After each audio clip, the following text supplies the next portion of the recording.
Hey everybody, this is Rydo and we're back to another live stream of Yu-Gi-Oh! Master Duel. Today is Monday, November 7th, which I guess is Mass Effect in 7 Day, and we'll talk about that later, but really, do they have any right at all to claim in 7 Day as a thing when Mass Effect as a series is as dead as it is alive, with the first two Mass Effect games being good and then the last two Mass Effect games being pretty bad, and there being really no new announcements or towards any more Mass Effect.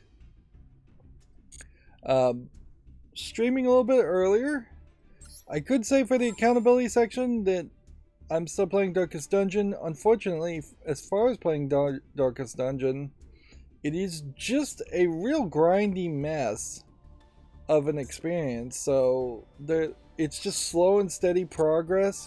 I did find out, and I guess this is one thing that they really should have told the players, is that you'll see what looks kind of like a Y, but is actually a question mark. It looks like a Y to me 10 feet away on my TV at the bottom of items that can interact with other items. So for example, you'll find a treasure chest, and then you'll have anti-venom, holy water, keys, shovels, torches, dog biscuits,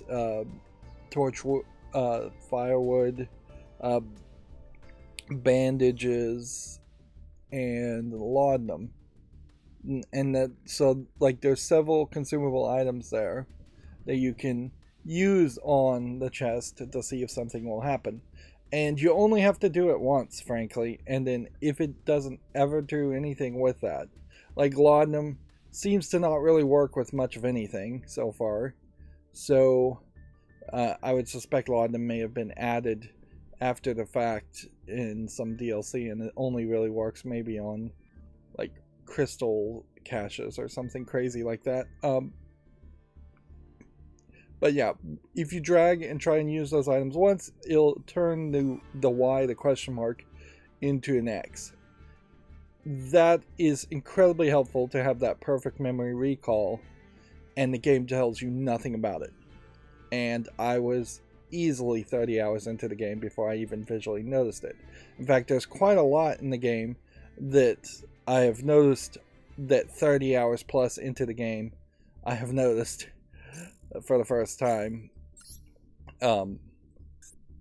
It's not a good feeling, and it really shows that there's just a really bad job of onboarding on Darkest Dungeon, which gets compounded with a really bad job of making the second act and third act snappier. I have a lot of characters that are level 3. I have a decent group of 3 or 4 characters that are level 4, and then I have like 5 characters that are level 6 at this point, and 6 is the max level, and you would think that should make me very confident that I should be able to defeat the Darkest Dungeon and be done, but I haven't beaten probably even half of the boss battles, the sub-boss battles, and I want to do those first. And I don't feel confident at all. I think quirks play a big role. I think equipment plays a big role. So until you upgrade the estate and can get level 4 weapons and armor, and then upgrade the skills to the level 4, a level 6 character still can't really compete. And particularly the farmstead, it seems like you can't really compete no matter what you do. It definitely isn't coming easy. 30 hours into the game, I also realized that some of the quests have rewards of events happening in the estate after you succeed at that quest, some kind of reward event. Most of those quests, though, will only give you like an increase in damage and experience you get in the next run if you do the next run in that same location, which helps a little because you can take your B team and do the daily quest to get then extra damage to take your A team to take on a boss. It may not be really that necessary, and the problem with that is that my A team is already at the max level of experience, so they're not going to gain any experience anyways.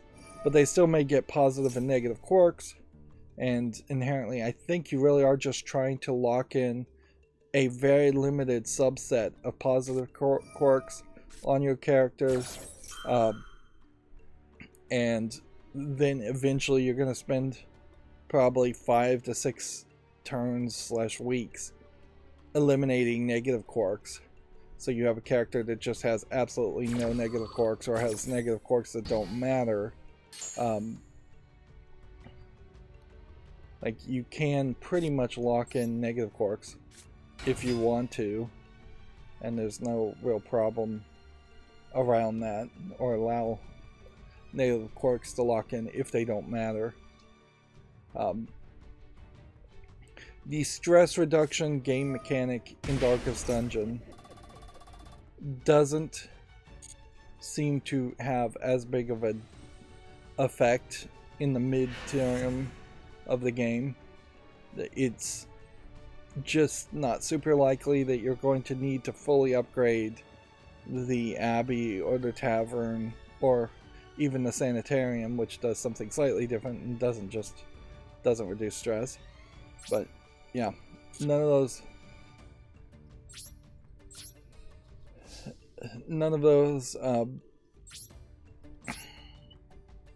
buildings need to be upgraded anywhere as much as the blacksmith and the guild hall needs to be upgraded.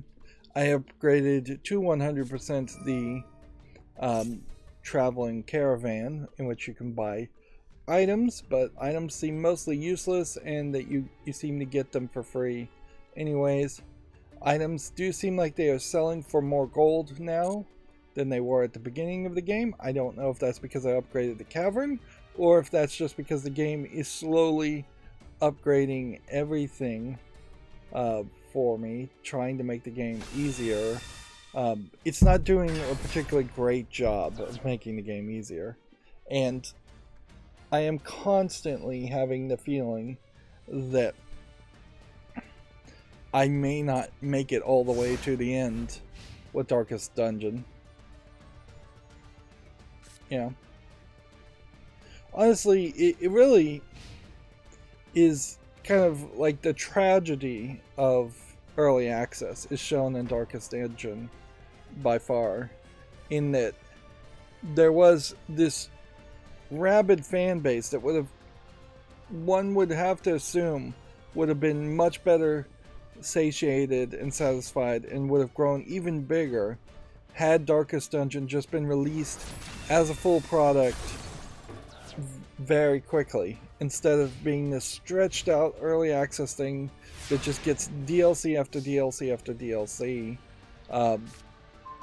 Like, all the DLC really should be in Darkest Dungeon 2. It would make so much more sense to do it that way, and had it come out as a version 1.0 experience originally, then everybody who would have been rabidly fans of Darkest Dungeons would have played it at that time, had a very similar experience, but better, I would imagine, by not wasting their time. Because clearly, in Darkest Dungeon now, in the way it is created now, there is this element, okay, that things have been changed. It definitely feels like things have been modified, things have been tweaked. Maybe the game has been made even easier than it was originally, and that would have been a good thing because the game still feels too hard. But there doesn't feel like there's a logical flow. It feels like it's a game that was made by somebody who doesn't know how to make video games or doesn't play video games. It feels like a game that is instead made by somebody who's just desperately trying to waste the player's time and create systems on top of systems to just overly complicate things. One way you can see they obviously are wasting the player's time is that there's no way to speed up battle animations in the game, and it takes about 6 seconds for a character to do a battle animation. So you do 4 battle animations per round, your opponent's probably doing 4 too. You're talking, even in a single round, nearly 30 seconds for a battle. One of the things I thought of there, this would be interesting for a different game, is if you really made a game that played a lot like Darkest Dungeon, but only went 1 round, and then it just calculated the amount of health and gave you a win or loss, and then it's just like a 3 strikes you're out system. That also fixes the Pokemon passed out problem, where you don't have to knock out or kill enemies. But yeah, by limiting fights to just 1 round, except for maybe boss fights, which probably should go multiple rounds, you speed up the smaller fights. And the smaller fights in Darkest Dungeon are the worst because there just isn't that much visual variety in the enemies, or really even variety in what they do and the attacks they do. So it just turns into this horrific grind fest. And as you get better at the game, figuring out how to get more gold and rewards, you don't have any way to upgrade your inventory. So I've sold more gold than I've probably kept at this point, in favor of building upgrades. And I guess eventually, if you're still playing the game 200 hours in, you wouldn't keep the building upgrades if everything has been upgraded already. But that's so late game. I would say at least 20% of all of Darkest Dungeon is the 100 hours in, 200 hours in late game content. Content that really just should not be there at all. It should be some kind of community mod. And then also Darkest Dungeon has the whole multiplayer element DLC, which makes no sense. There just really is no reason why you would have ever even created a multiplayer player versus player concept for Darkest Dungeon. And yeah, at 12 minutes, I'm surprised I had that much to say about Darkest Dungeon, really, because it is just grindy, and I'm putting a lot of time into it, certainly, and not really doing anything. Otherwise, I'm still trying to just like wrap up my Raspberry Pi guest Wi-Fi access points, just trying to do burn-in tests, make sure everything works, write up the instructions. I did find that the systemd service that I had was slightly misaligned because it needed a line that said restart equals on dash failure, and then restart sec equals, in my case, 86,400, which is 24 hours and seconds.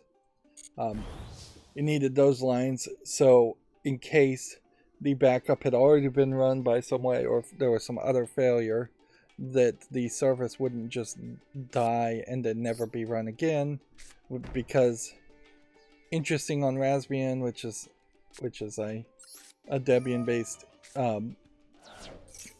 Linux operation, the separate timer files that are treated as separate services will also fail if the service fails.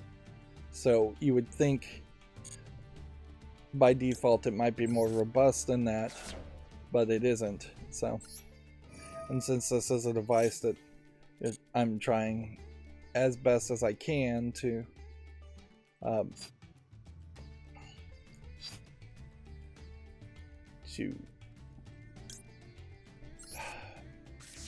make it robust and auto update and keep itself going, having something that could potentially crash is not ideal.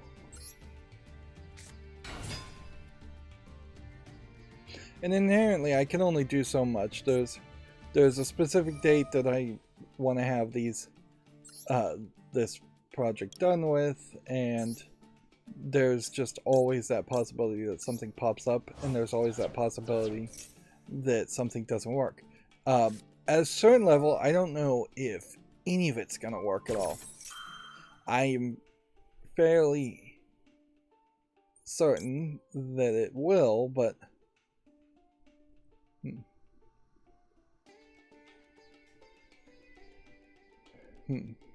but yeah, I'm not 100% certain that it will, because I can't really get outside of my own network for VPNs and plug it into somebody else's network to just see if something's weird with somebody else's network or something else weird happens.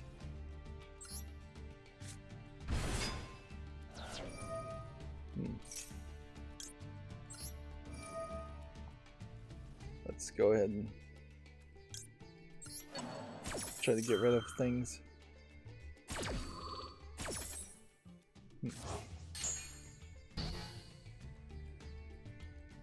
Alright.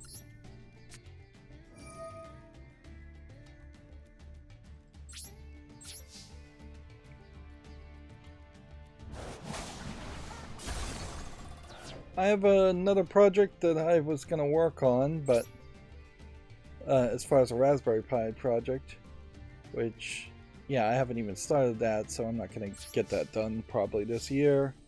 I was also going to try and start to replace my irrigation system, but it's gotten too rainy, which would be easy for digging, certainly, to have the soil softer, but it would be harder for just being out there. So unless these pipes manage to burst in a freeze, I think they're likely to stick around for one more season, or at least it will be something to deal with one more in the next season, in summer, spring, outside of winter. And I was trying to organize my Lego display, my Lego city, and I'm doing that ever so slowly. But that's gonna be a fairly slow process, I imagine, too. Could summon a level 4, but I'm just trying to wait to see if what strategy this guy's really even playing. Is there anything else to talk about in the accountability section? Otherwise, this is going to be really short, which may be for the better. I am noticing that my YouTube shorts are starting to get, in the past couple days, 40-50 views. There is a continuous push to YouTube shorts as far as YouTube is concerned, and maybe I can get some more views that way, which would be great. Although it seems like the fact that you still need 1,000 subscribers, and there's just no way to really make a YouTube Shorts to get people to subscribe. Noticeably, nobody has spent any time in that maximum 1 minute YouTube short to try and promote themselves and say, hey, subscribe to our channel.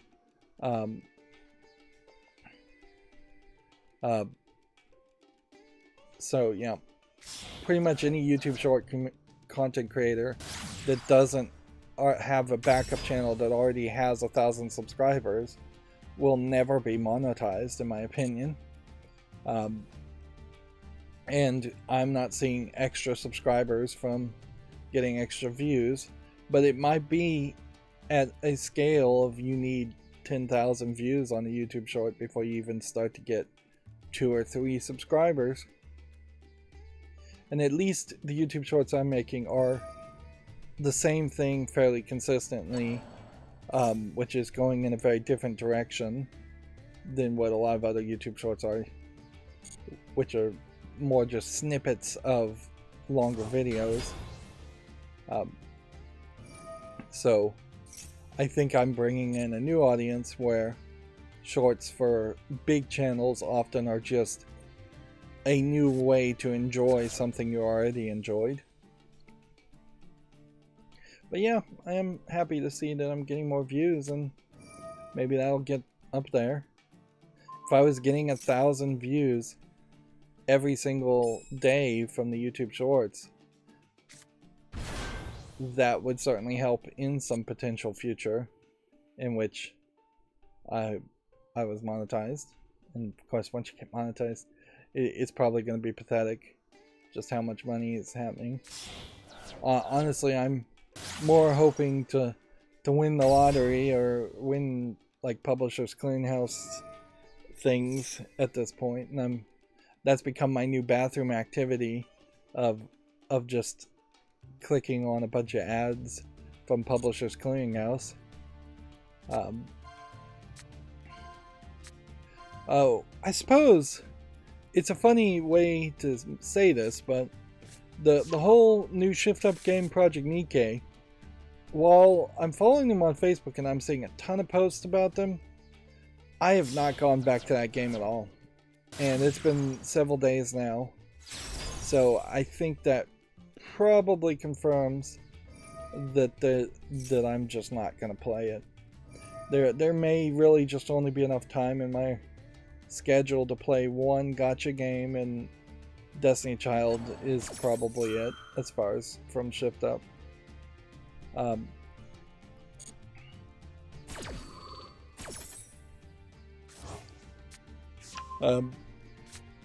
But yeah, I just was not impressed with it for the first few minutes I played. I'm still playing the Dumb Goblins game, which is stupid, and I'm still playing Marvel Snap, which is stupid. So I've got like 2 other stupid games that I could uninstall and play Project Nikkei instead, but I don't really want to do that either. Like, ideally, I would want to find more energy to work on my own projects. Let's activate that now, because that seems like that's potentially going to try and stop me from activating it.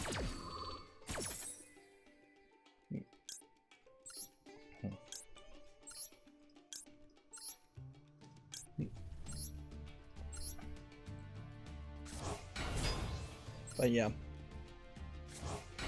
what I ideally would like to do is to be able to make more video game footage and play more video games myself instead of playing cell phone games or watching TV, streaming TV mostly.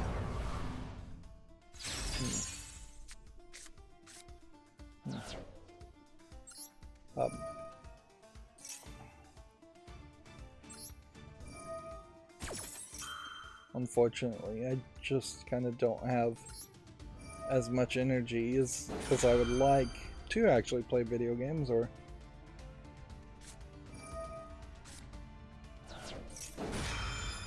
and yeah, you just never have enough time. There's too many games, not enough time. Some games I've gone back and been able to play, but not that many. There's also a lot of old games that I almost certainly would have wanted to play when I was a kid. And now it would be really ridiculous to want to play them, or at least fairly silly to want to play something along the lines of like the NES Ninja Turtles game, for instance.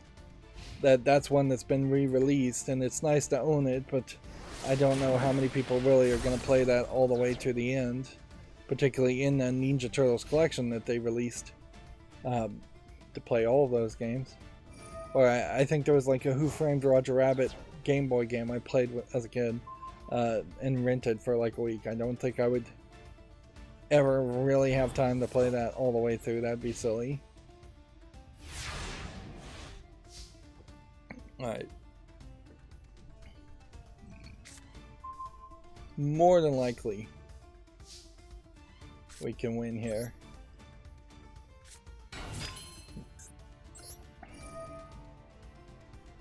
Let's see.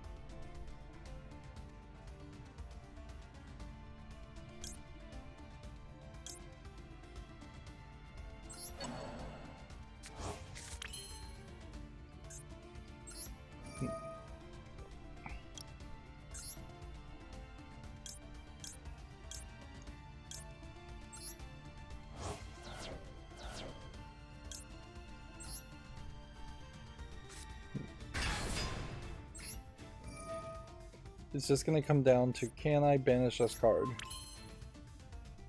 No. Really? So that was banish proof? So could I have possibly then banished another card?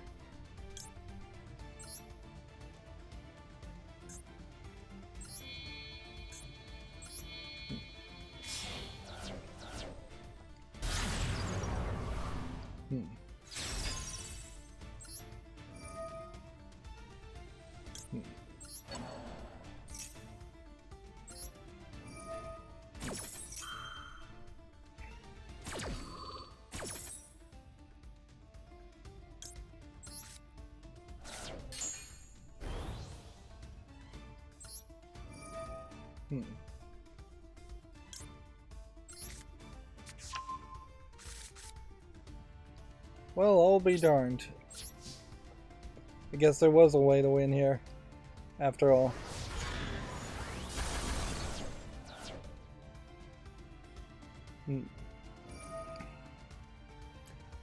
Which I didn't realize that I could do that, which probably means I need to actually look at this card and understand what it's doing. I'm trying to hold the right click button to bring up the menu. I guess I need the left click.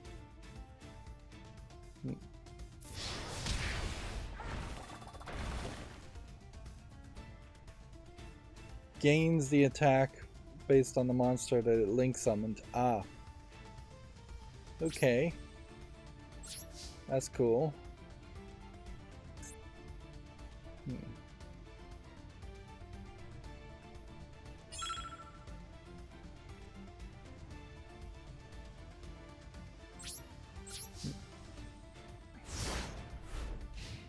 Let's see, do we have anything else that we need to talk about before we get into the video game news? I guess that's the real question.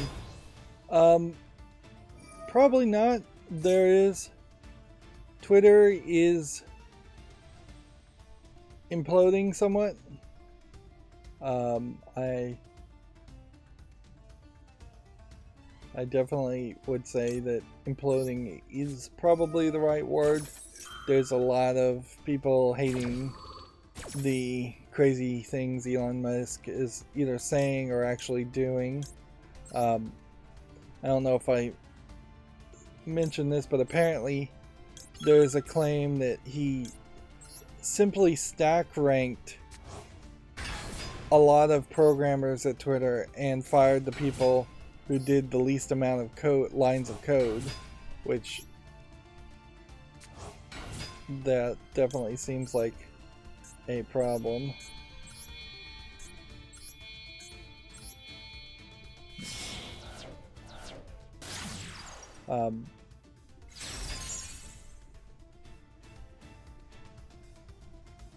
Like that seems like kind of a crazy way to do things, but I mean he is following what he said he was going to do, as stupid as it may have been. Like,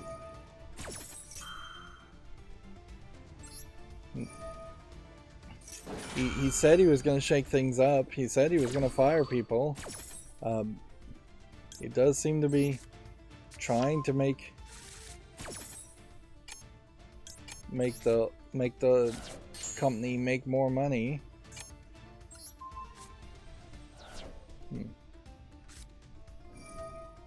Literally cannot do anything else because I don't have time.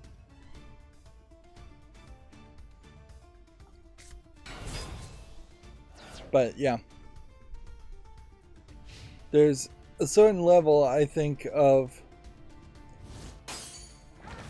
the idea around people paying for verification without Twitter actually verifying anything, or people being able to change their name as they appear after being verified. And so a lot of people have been memeing as Elon Musk and impersonating Elon Musk. At least Reddit's making it seem like a lot of people are doing that. Notably Kathy Griffin, who never catches a break and probably invites it on herself,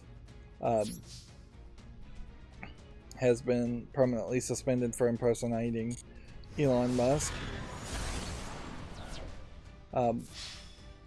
A certain level, paying for verification makes some sense, but it should lock you into specific names, and you should not be able to change it without going through a whole extra process. And the verification should be more than just paying $8 a month for a blue check mark. But then the obsession about being verified and having the blue check mark really is a problem that Elon Musk himself did not create, because it's always been this stupid elitist mark of, oh, I want a medal on my chest to say I'm special. Ideally, if I was going to make a new service like Twitter, I would try to verify everybody. I would force everybody to verify no anonymous accounts, or if they are going to make an anonymous account, it would be very well made to be a badge of shame for being an anonymous account, much like being an egg and just having like no posts.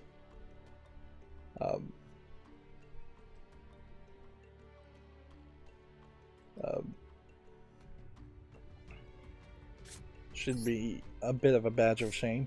Which noticeably also, I guess it's worth mentioning that Tumblr,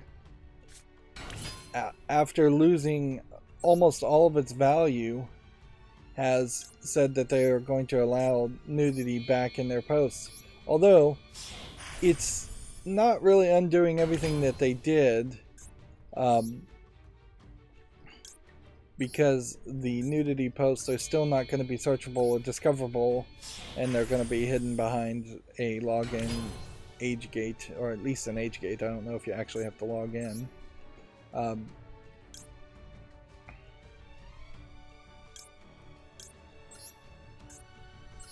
So this might be the first about face as far as dumb decisions on websites. And it's not a terrible move for Tumblr to make right now while everybody is leaving Twitter. Twitter definitely has a problem with Elon Musk ruling by fiat and just making decisions very quickly and ruling by tweet. But a lot of changes do have to... I will grant them, a lot of changes need to be made really fast. And so I still could see a scenario where there's a bunch of uproar in the first month or so, and then Elon Musk gets bored and he puts somebody else in charge of it, and he creates some more systems. He's got people in there that he can trust and that are actually interested in actually working and making money for the company in some way.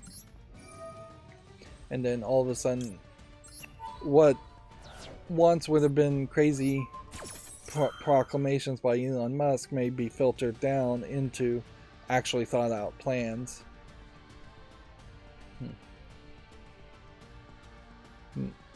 Meanwhile, the thing that is also worth mentioning is that the only other company or software I've heard that's even trying to make a push for people to go from Twitter is Mastodon, and Mastodon is just too complicated of a idea for most people. People definitely aren't pushing back to Facebook, and yeah, I can't help but think that a lot of people who are leaving Twitter or stopping to use Twitter, and I don't know why I'm talking about Twitter so much since it has nothing to do with video games. It's just been my main source of news for video games for so long. I can't help but feel like a lot of people that are leaving it are leaving it like people used to leave Facebook, which, even as somebody who got into using Facebook for really, really late, I got frustrated with Facebook and tried to leave it at least 2 or 3 times. And at this point, I've realized you're never really going to get off that addiction so much, because it's just too hard to pull all of your friends and family off of Facebook. Nothing short of Facebook being shut down. And inherently, that's the same situation with Twitter. As much as celebrities may not want to be on Twitter and may stop posting as much there, they can't pull their entire audience to a new service. And same problem is with YouTube. As much as I would like to pull all of my fans, of which there really aren't that many, to something like Odyssey, or I don't know which of the other YouTube competitor small sites out there would even make sense, because so many of them are like Parlor, where it's just becomes immediately super right-wing political or super conservative, or it becomes a cesspool. Undoubtedly, I wouldn't be surprised if there are people that are just like on 8chan or 4chan still for that same reason, and it's just really hard to pick up and move. I honestly don't know if I even should be looking at Reddit. Like, I would be very interested to find out if there isn't a lot of people going to a lot of different sites. That to get back to video games is also part of the problem. Is like, I would like to know what video game news sites people are following, but I just don't hear it, and I don't really believe that there are that many video game news sites out there that people are following. If anything, they're probably people following streamers more than anything, and I just don't have time to try and follow a streamer that's going to stream 8 hours a day.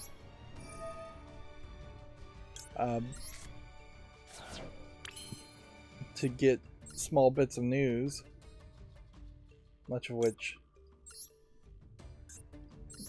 is probably just going to be repeated from bigger sources.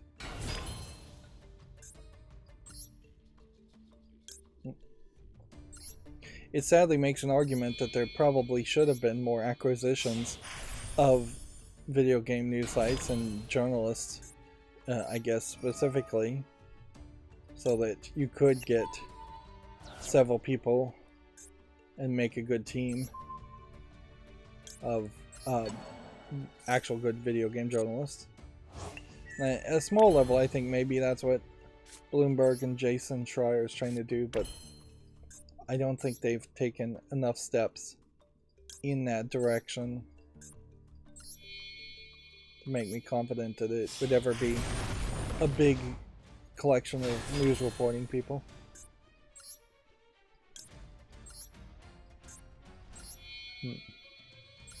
Really am just rambling at this point.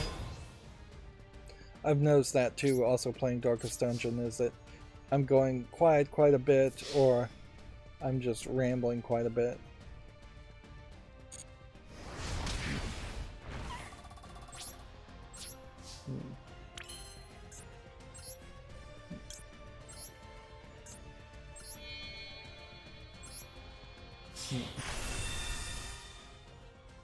So yeah, let's move on with the video game news.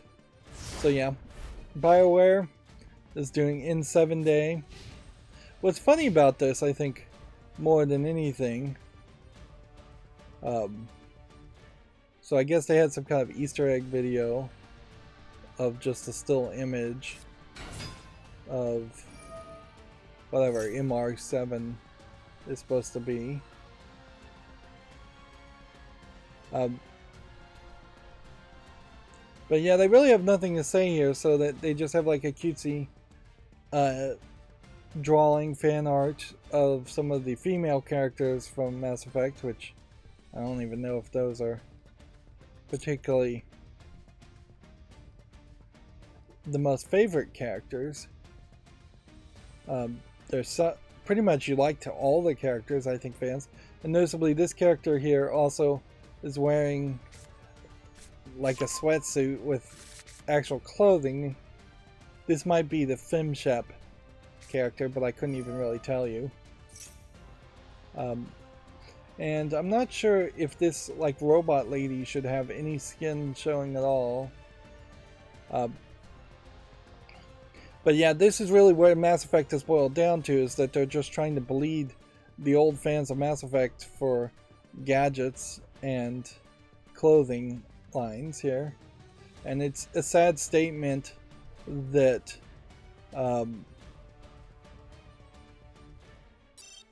that the thing that is probably most memorable around Mass Effect is the red stripe on the arm and in 7 and then black leather clothing.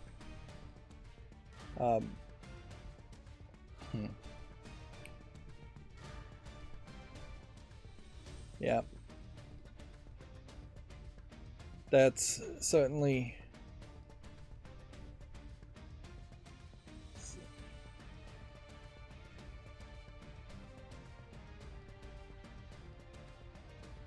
for the first time ever we've had somebody actually try and spam on the comments.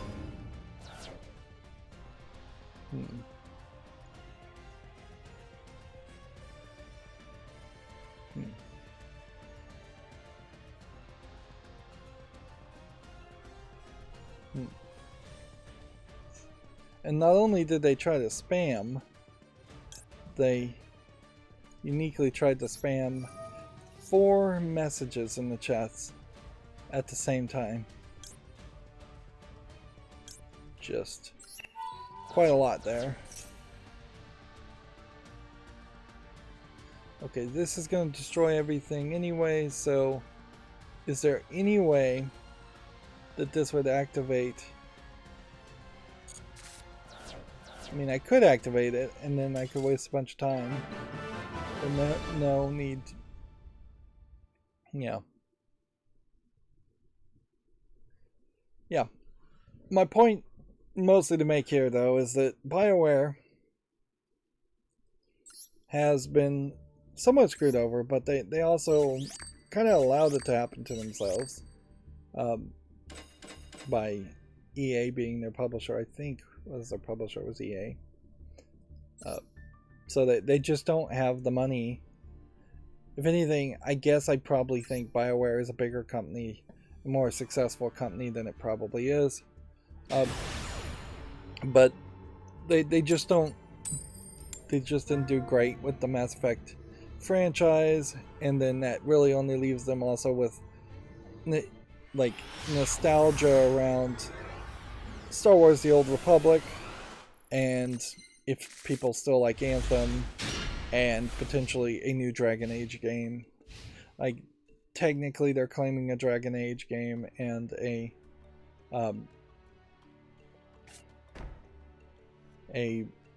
Mass Effect game are in development, but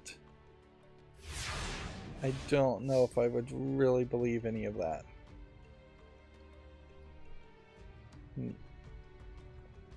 Like, I imagine they are in alpha development, but I don't know if I actually believe that they are deep into development, or close enough that they would potentially have any games to show in the next 4 years.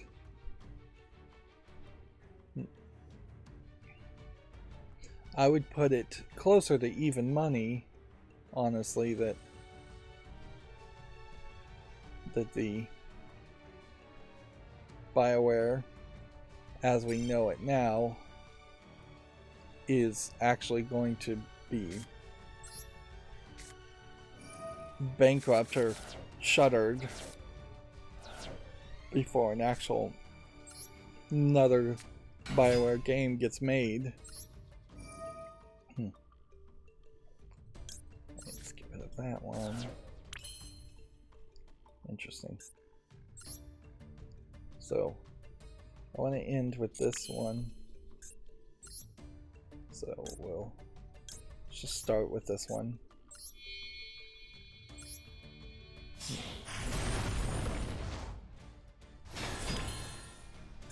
Then we go with this one.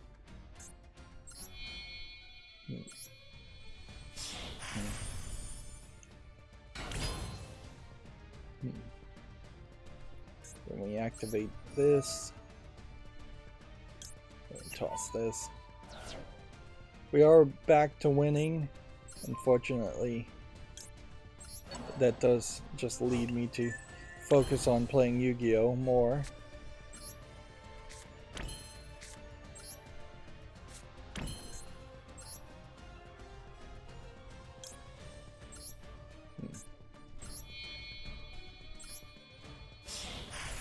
Each of these Zodiac characters has a really nice ability,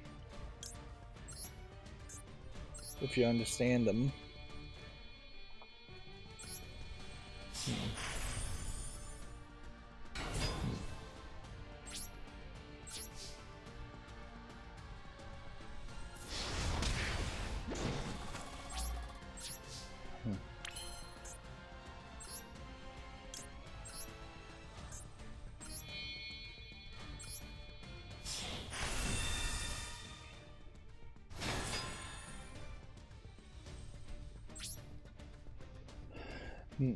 In the turn there, yeah. So I was having some trouble. I don't know really why. I think maybe because there was a comma in the name of one of the characters as far as the follow list. So we have some follow list cleanup here at the beginning.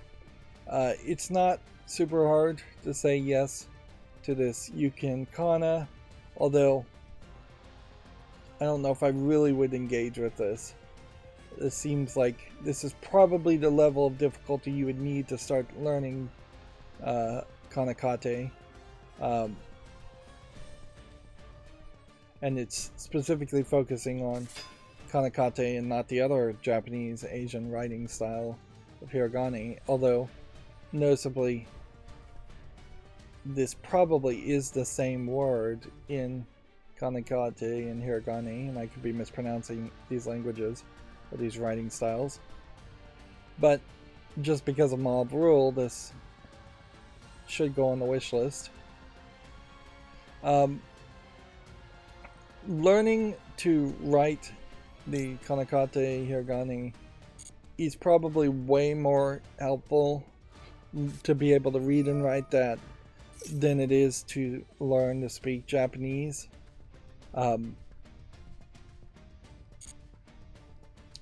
No, I would say it's actually the exact opposite, come to think of it.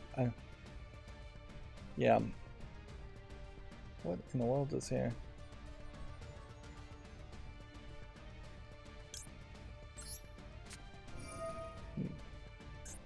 Let's see what happens there.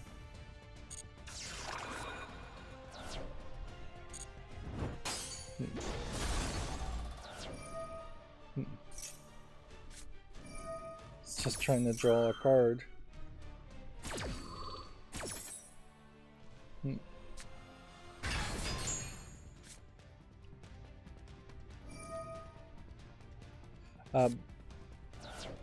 Yeah, I think it would be way more intelligence to to learn to speak Japanese than it is to read and write it. Most signs in Tokyo are going to probably have English on them also. So, needing to read signs is not that big of a deal. If you have a GPS in Tokyo and you are driving in Tokyo, which I don't know how you'd have a license really, you would set it to English. Otherwise, it makes a lot more sense to be able to get into a taxi, and if you're going to use a taxi,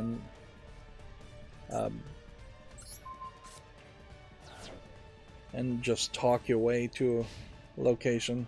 There's so many Japanese people that speak English that even a small amount of Japanese speech is all you would really need.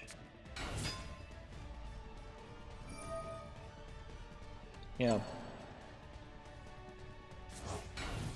And even if you're just like an otaku who's obsessed with anime, which is not really the type of people that should go to Japan anyways, because they'll just be vastly disappointed.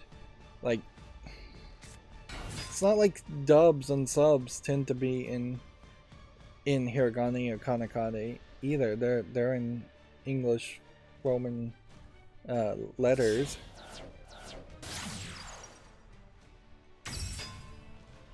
So really that's probably more of a software for Asian kids to learn their own school studies. And it definitely would be an interesting historical argument.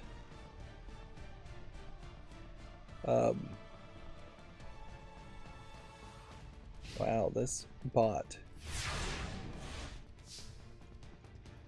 is brand new.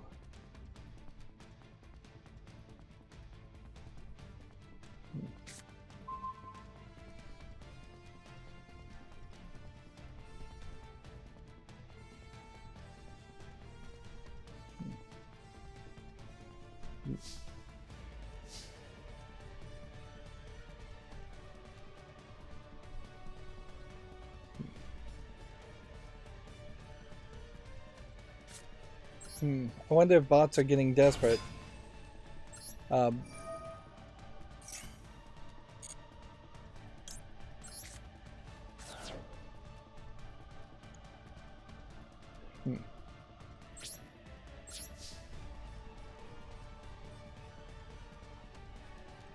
Well, can I do anything? Nope. Can I do anything? Nope.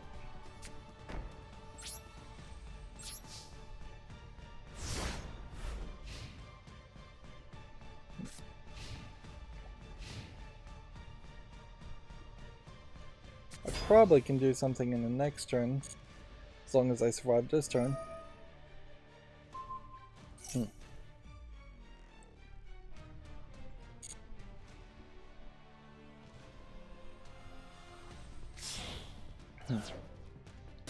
Oh yeah, well, what I was saying is it might be a very interesting argument to see what it's like, whether it's better to have letters that used to be pictures eventually evolve into their own distinct letters like the English letters are, because let's be honest here, that the English letters were pictorial thousands of years ago, probably hundreds of years ago. And then they've just slowly evolved to be more distinctive and evolved over time to be more liney. English letters are very much at right angles and not curves so much. Whereas hiragana, katakana are more based on pictures. Although there is very possibly a better valuation in hiragana and katakana, because the symbols that are added together make sounds. So not only do you have to learn the symbols, you have to learn the sounds, which might be very hard for people who are deaf or mute. And those sounds are words in themselves, so it's words built on words, so there's actually some logic into it, almost getting into something like a German style of language where the words just get more and more descriptive and get longer and longer.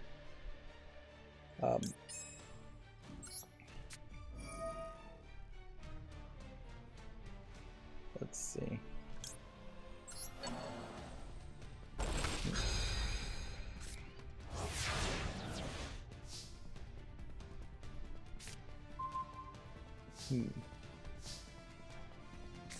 And it's very possible neither one of those is actually inherently better than the others.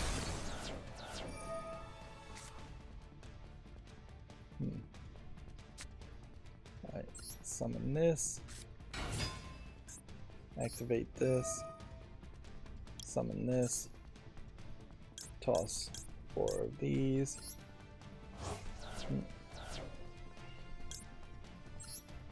Summon this. Activate this. Can this guy be banished?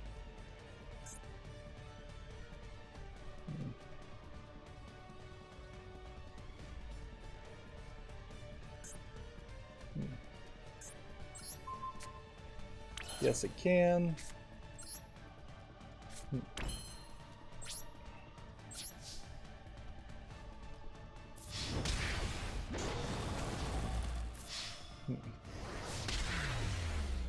So there we go.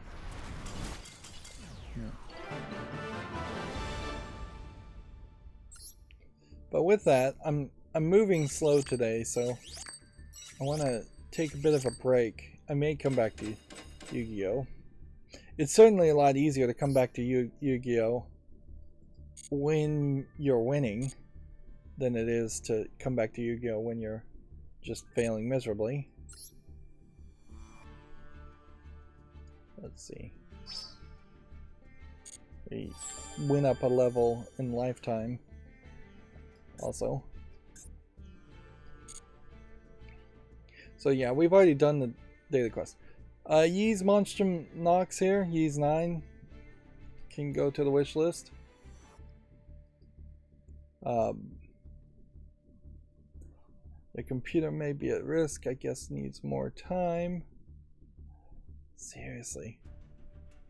So this person, this spammer, is making spam accounts over and over again with very similar names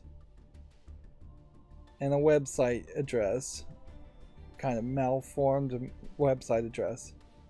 And yet, unless this is just happening real time, this feels like this is the kind of post that, and the kinds of accounts that should never have been allowed in the first place on Steam, on YouTube. And they've just got a whole bunch of accounts either pre-made. I would assume you would pre-make them to spam the chat of a streamer who's live. Like,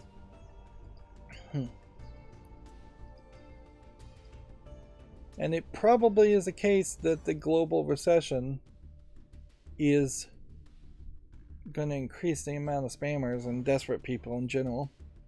This game, Young Souls, claims to be a hack and slash beat 'em up game. It looks interesting. Different art style for kind of a beat 'em up game. I could definitely think about playing a beat 'em up game. This Nature Escapes, I think, is just a hidden object game, though, so I don't... Like, this is a new game. It came out. And I guess I'll just say nothing about it, because there's nothing to say. And then Cat Hoarders. It's a new game. And I don't think I see anything here that's quite polished enough. Alright. So we're kind of going backwards here. GameDeveloper.com article here. Unity and Iron Source have completed their merger, which from the outside looking in, seems to have been mostly reported as Iron Source completely taking over Unity and ruining it. There will be, probably for the next 10 years, still some people that had projects in the works or people that still choose to use Unity. There has not been any announcement of a competitor to Unity from the people who left Unity and stopped working at Unity, which frankly it would take a while to make a new software like that, and there's definitely some extra difficulties as far as starting a new company and making new software, because the old company will inevitably claim that you stole insider secrets or trade secrets, and that everything in your head that you ever thought about as an employee at Unity belongs to Unity, and you can't make anything similar at all. Which these arguments have been made in the past. That was definitely part of the whole VR headset lawsuit that Facebook and Oculus had with each other, or HTC Vive and Oculus or somebody had against each other. And it's a really dumb argument, because what effectively that's saying is that all the education and experience that a human has can be bought at a low price of just paying somebody an hourly wage or a salary for a few years.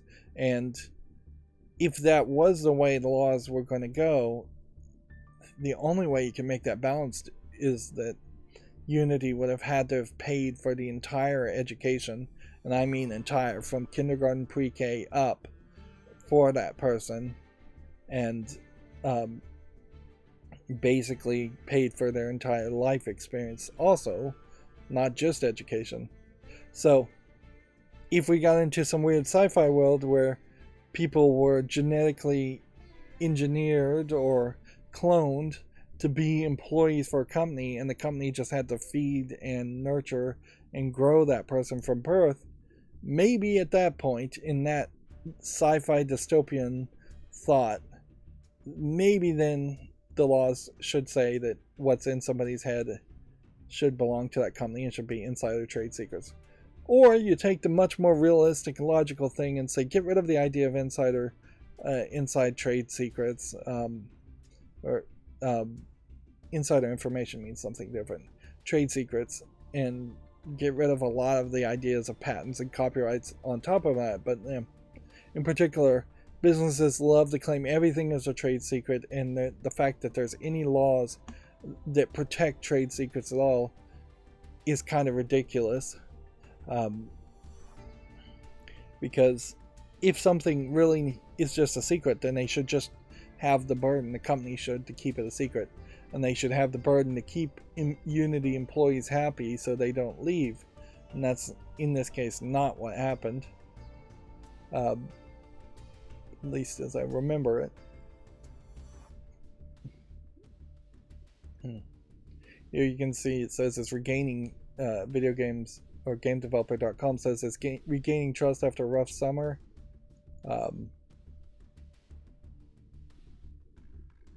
Iron Source's core product was an adware platform called Installacare, which Microsoft's Windows Defender program would eventually classify as malware. So yeah, that's some level of craziness there. I also saw on Reddit this odd pro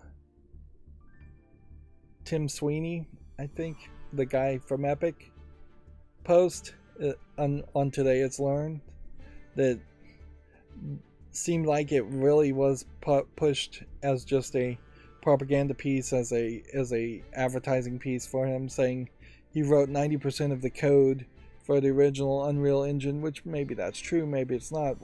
What does that really matter at all? And like, just really trying to make him come off as a better person than he probably is. Like, yeah, anytime you see anything that's just, oh, this is a positive news post on a site that isn't actively trying to always put out positivity, it's probably propaganda.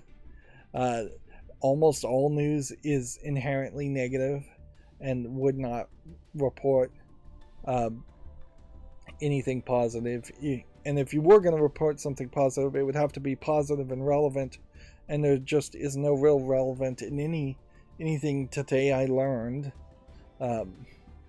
or anything about saying this person wrote 90% of the code for the first version of Unreal Engine, which anybody could do that. You could write 100% of the code for the first version, because the first version could be version 0.0.0.0.1, and it could just be a comment that says insert code here, or int main, open brackets, close brackets.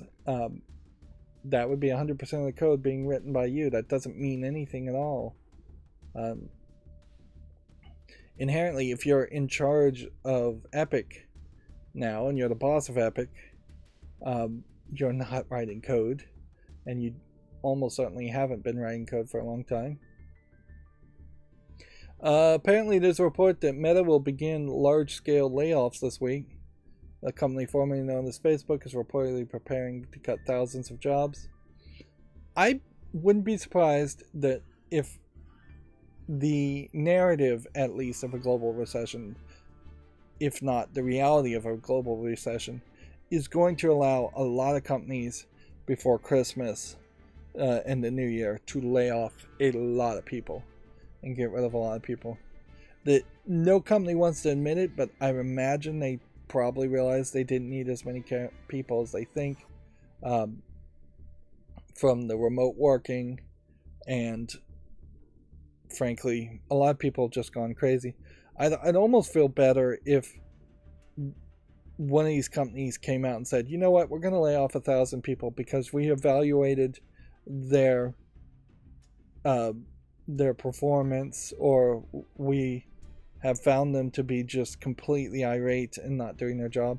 And at a certain point, like, being irate and being crazy and doing your job still should probably let you keep your job. But I feel like a lot of these California companies in particular, these tech companies, are just overstaffed like crazy with people that are spending 60-70% of their job not actually doing anything for the company, and instead doing just ridiculous SJW things, or browsing Twitter, browsing Facebook. I wouldn't be surprised if thousands of employees at Facebook are spending a significant amount of their time on Twitter instead. And remember, it was just a few years ago, that a lot of these tech companies were selling themselves and hiring people with the promises of, you're going to spend 30% of your work time on your own special project that you care about, which definitely sounded nice, but I don't think it's paid off at this point. Or you're going to spend 30% of your time, and I'm just picking 30% as a number, doing something that is socially beneficial.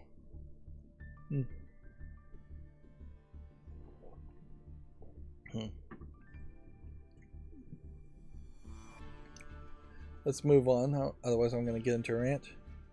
Let's see. Netflix and Tinder Claws are collaborating on a new Stranger Things VR project. They're tripling down, quadrupling down as far as Stranger Things projects. They really are trying to make Stranger Things be a whole genre, something that would last longer. When honestly, I don't think that's going to be the case. I think best bet, Stranger Things will wrap itself up with another season. I assume it's getting another season, and then people will want to go back and watch Stranger Things every now and then. But I don't think it's going to become the next Mario. Because it's too scary, frankly. It's not going to become the next Mario. It's not going to become Harry Potter. It's not going to become the Marvel movies. Netflix is putting too much money into something that's already been a pretty great success when they need to be funding other things to try to be the next big success. And that's not what Netflix has been doing. Mostly they've been underfunding projects to get a lot of small, mediocre content on TV instead of trying to go for a big tentpole show. Which over-the-air TV kind of is doing that too. I don't know if ABC, CBS, Fox, or any of those channels really have a tentpole show that is actually airing over the air. Peacock with their Star Trek series are trying to be tentpole shows, but that's all on their streaming service. Fox, I don't think, has a streaming service. CW is about to collapse completely. ABC, I don't think, has a tentpole show that I can think of. Although, in all fairness, most over-the-air stuff is now for much older people. I've oddly been aged out, I feel, as far as watching over-the-air TV. But yeah, I think this is probably a mistake, but also I think Netflix is better off trying things than not trying things. Also, I think it's worth saying at this point, Stranger Things season 1 and maybe season 2 are good, but if you combine the bad parts of season 2 and season 3 together, and I think there was a season 4 already out, and like it really starts to get pretty bad when you start to highlight and focus on the bad parts of everything after season 1. And I could see there being a re-edit that left almost everything in season 1 alone, and then took all the good parts of season 2, season 3, season 4, and whatever future seasons, and then just abridged that into one good season.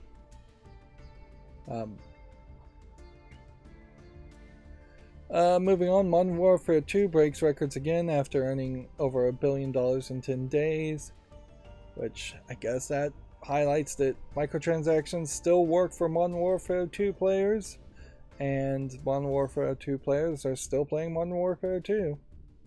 And I'll just leave it at that, since I don't care.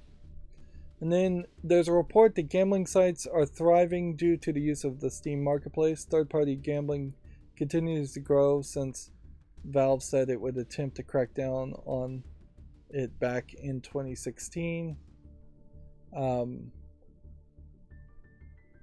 This is a new video from People Make Games. Third-party sites are backing bets using items on Valve's Steam Marketplace.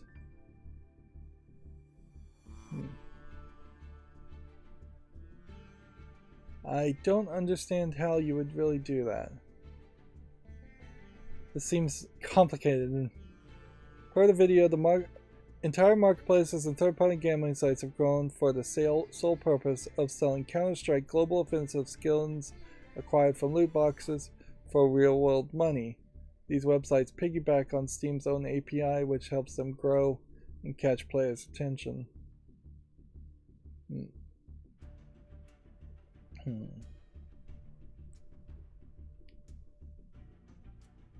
So you're going to a third-party site and you're hoping that they're not scamming you, and that you could sell, you could redeem/sell skins that you would have already had or earned or purchased via the Steam Marketplace.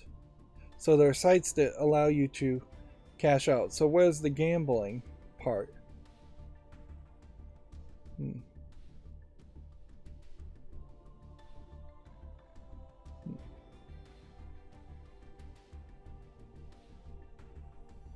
I guess maybe you're paying some amount of money to maybe get a skin, or maybe you're paying a skin to maybe get a better skin.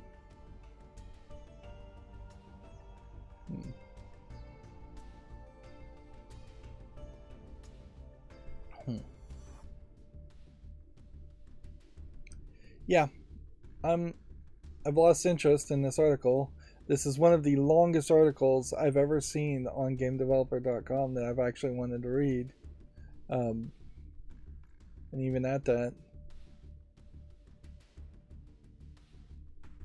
this point, it really is just posting an old article again.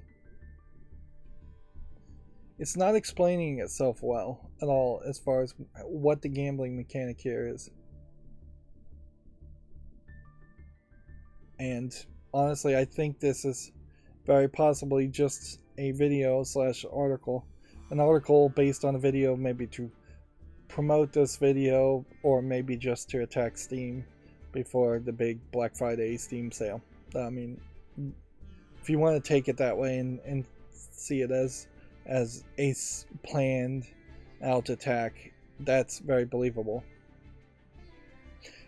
Inherently, though, I can't help but side with Valve's libertarian hands-off effect here, because this is people, whether or not they're kids who shouldn't be on a gambling site and shouldn't be allowed on gambling sites, ignoring that part.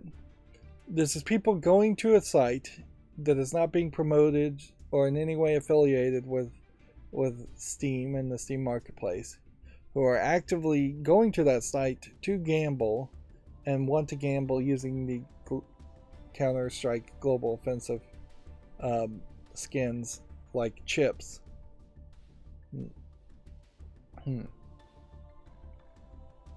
Like, I can't see anything that's particularly wrong about this. At some level, yes, you could say maybe gambling should be illegal for everybody because it's just so dangerous and addictive. On the other hand, you would say, well, America, the world should be a land of the free, and if a free adult wants to gamble, why not let them gamble? And if they want to gamble by turning skins from Steam that they would never use, which I think I probably have even one of those skins that I'll never use, why should somebody come in and stop them? Sounds like there's more freedom in letting the gambling sites stay around than otherwise, than the opposite possibility. So it just doesn't sound that bad. If we were to put this in a different category and say there was a report that somebody gave a Counter-Strike Global Offensive skin to a friend to cover their gambling, their poker debts, it really wouldn't be a story. If the story was people were giving global offensive skins to prostitutes as a way of paying for them, I really wouldn't have a problem with that either. It's just like, hey, here's a odd currency that people have decided to use in barter, and there's nothing really wrong with the generic idea of bartering. Throw it the other way. Somebody paid for their groceries, a healthy meal for a kid by trading their Counter-Strike Global Offensive skins. That would be a positive story that almost anybody could get behind.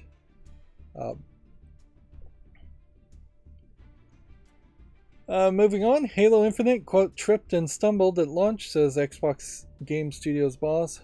Halo Infinite has had its stumbles, but Xbox's Matt Booty believes 343 Industry is now in a place to get things truly back on track. He kind of has to say that. I hope that's the case.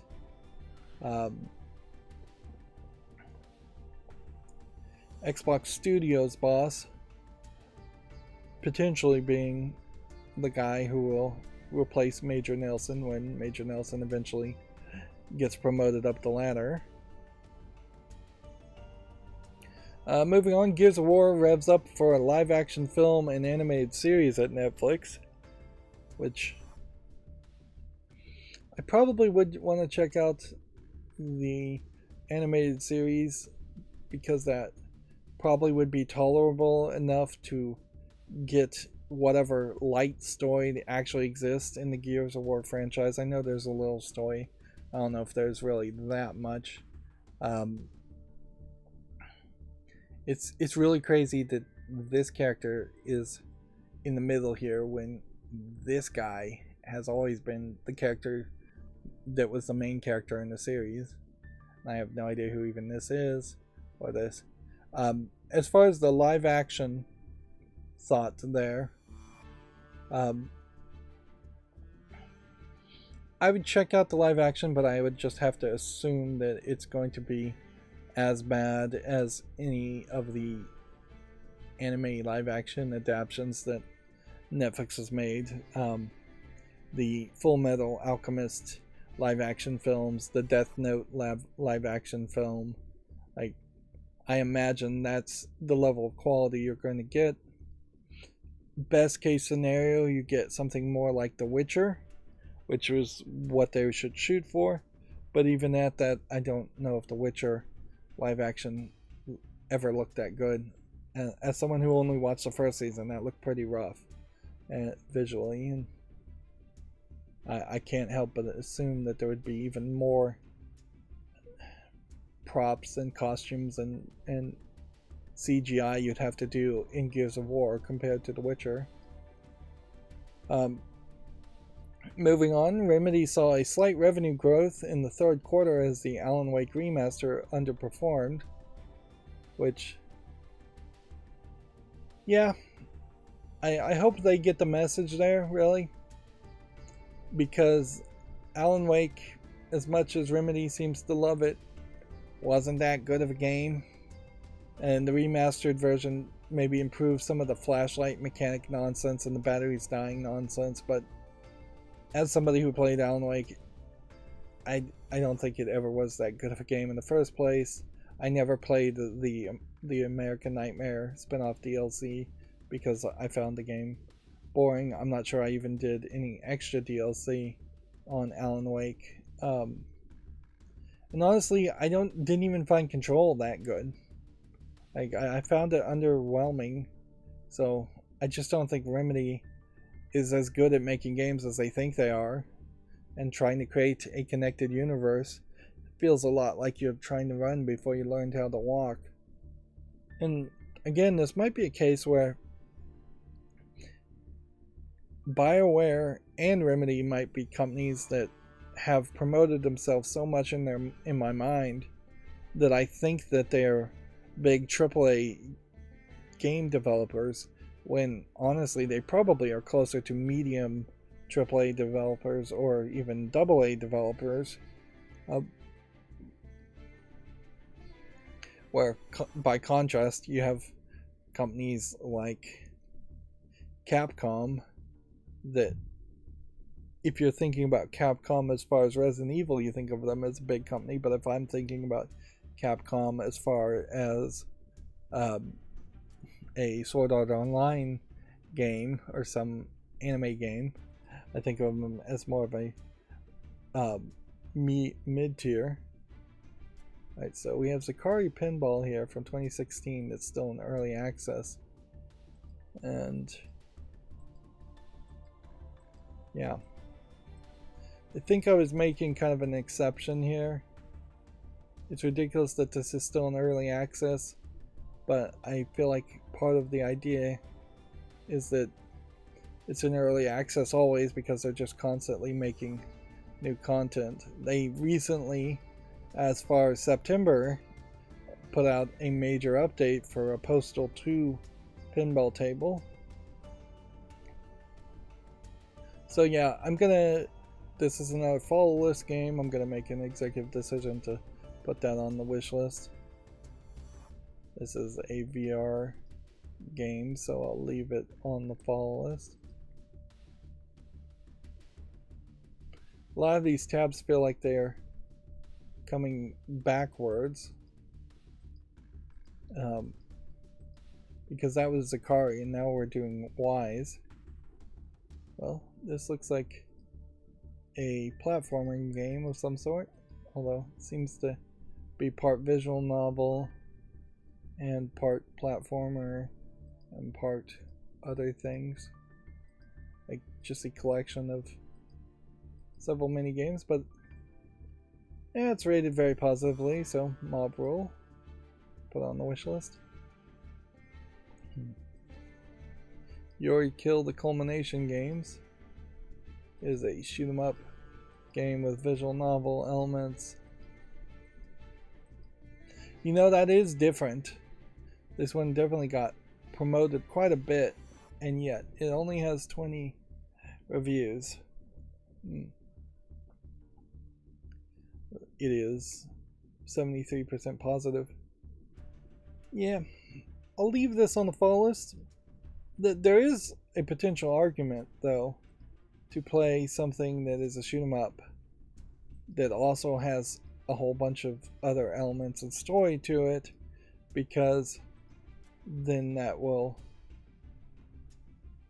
allow me not to dive too deep into the idea of just playing a shoot 'em up game. Yoni, here's a horror game that's mixed, so we can remove that from the fall list. This is an adult game. It's rated very positively.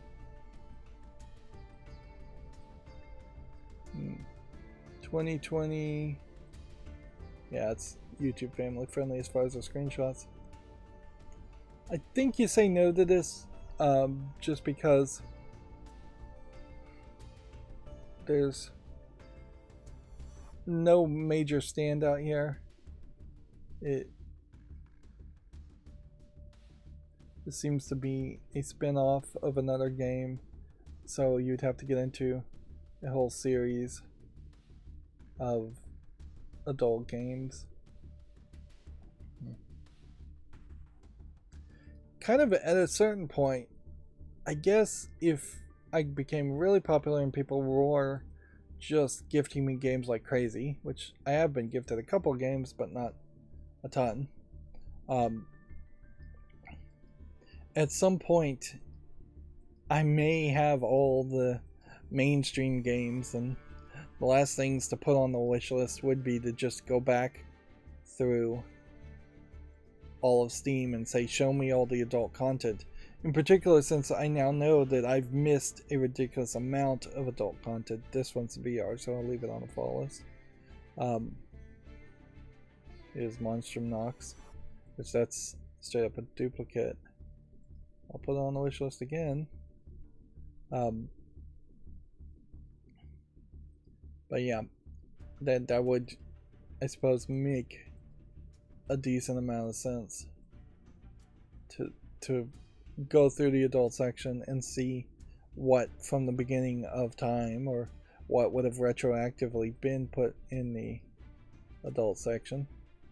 Here's another adult game that I should have probably checked the screenshots first, but whatever.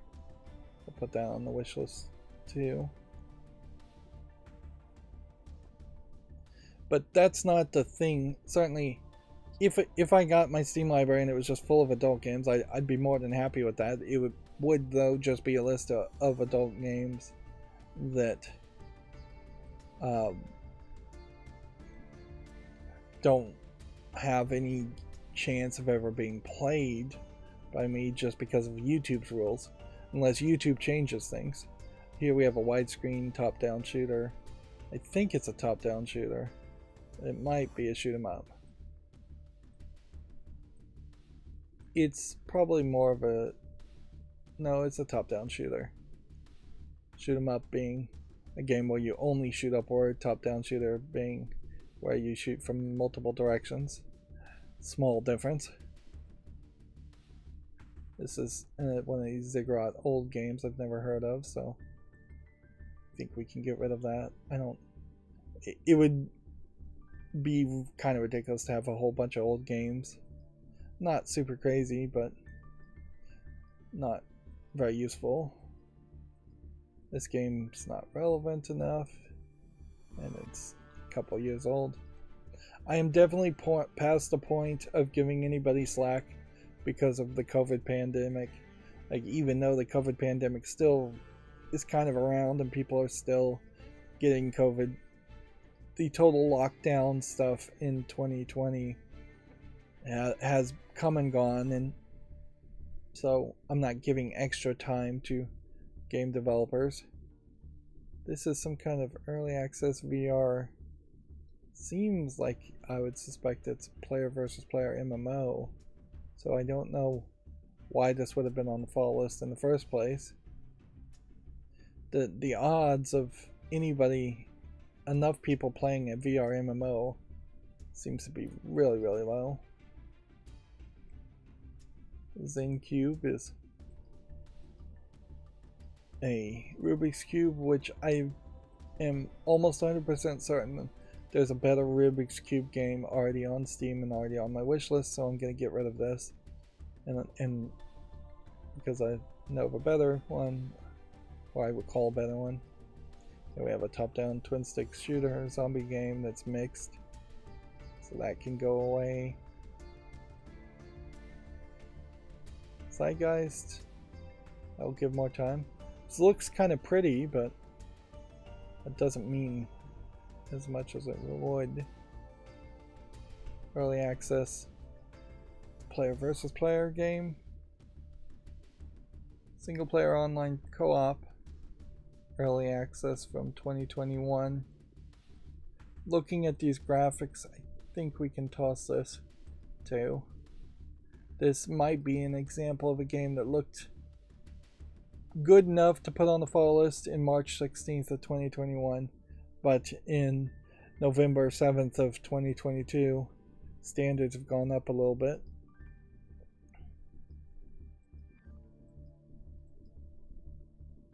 Let's see. A platforming with a creepy creature.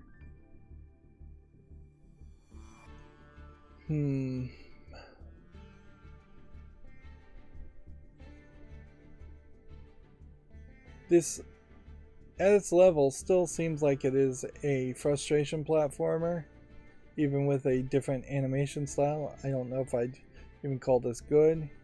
It's trying to be like a Metroidvania. So basically it feels like somebody couldn't animate anything, or they couldn't animate their character. Oddly, the main character looks way worse than all the other characters in the game.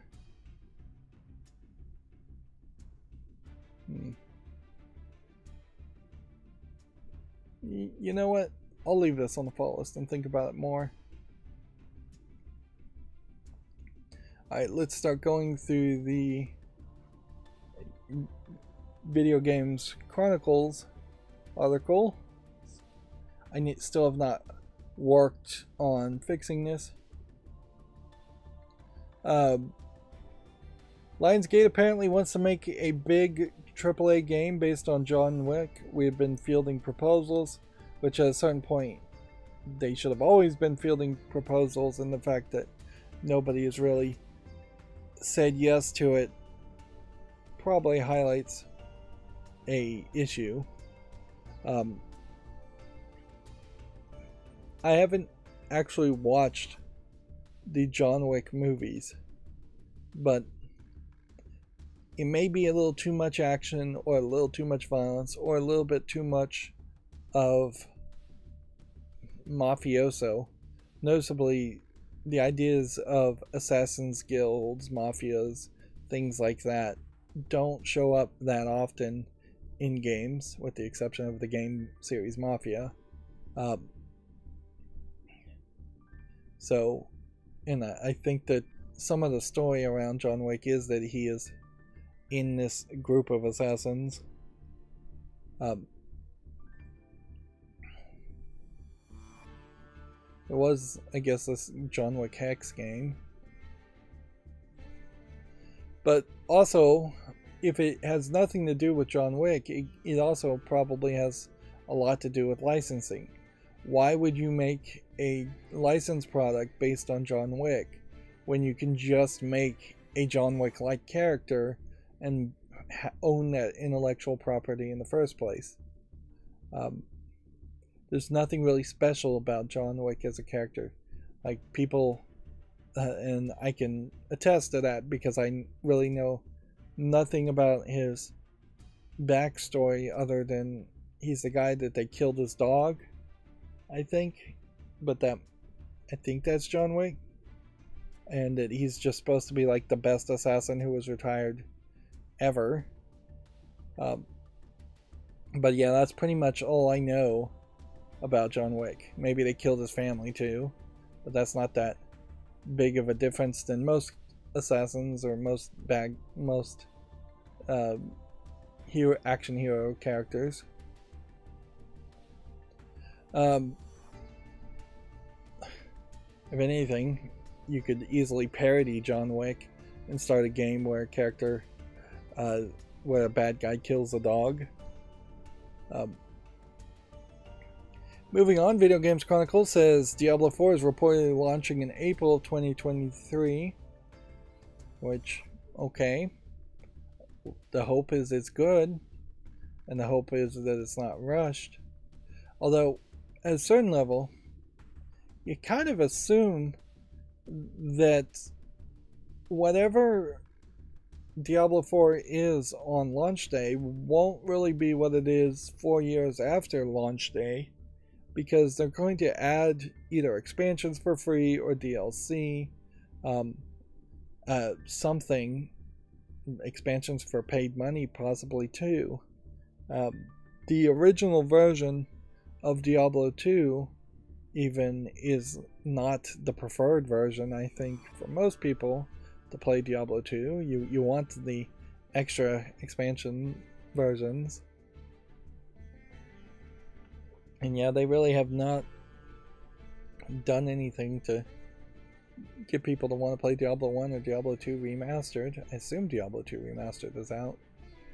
Pokemon developer says the Pokemon developer Creatures is hiring for work on a next generation hardware, which does imply that whatever Switch 2, whatever the next Nintendo console is starting to be put in the hands of at least some trusted companies. Although, why is the Pokemon developer called Creatures? What happened to Game Freaks? Did they change their names?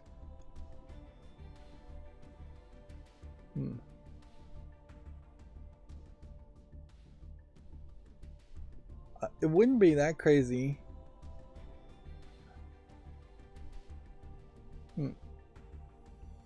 Interesting. It says both Game Freak and Creatures Incorporated co-own the Pokemon franchise alongside Nintendo, so it's a three-way ownership. I've never heard of Creatures before. Maybe that's a new company. Pokemon is still a massive success for Nintendo, but at a certain level, it's gotta eventually dry up a little. Although it has yet to really do it. Let's see. Overwatch 2's new character, Ramatra, is going to be released next month if you're interested in that. 6 years after its release, Battlefield 1 has re-entered the Steam's top 10. Both Battlefield 1 and Battlefield 5 are seeing more players than Battlefield 2042. Which, that's probably a sad statement on Battlefield players just constantly going in circles and playing only Battlefield games. And that's, in my opinion, the way I've always seen it as far as the gamer bros, the people that Microsoft actively tried to bring in with Halo into the Xbox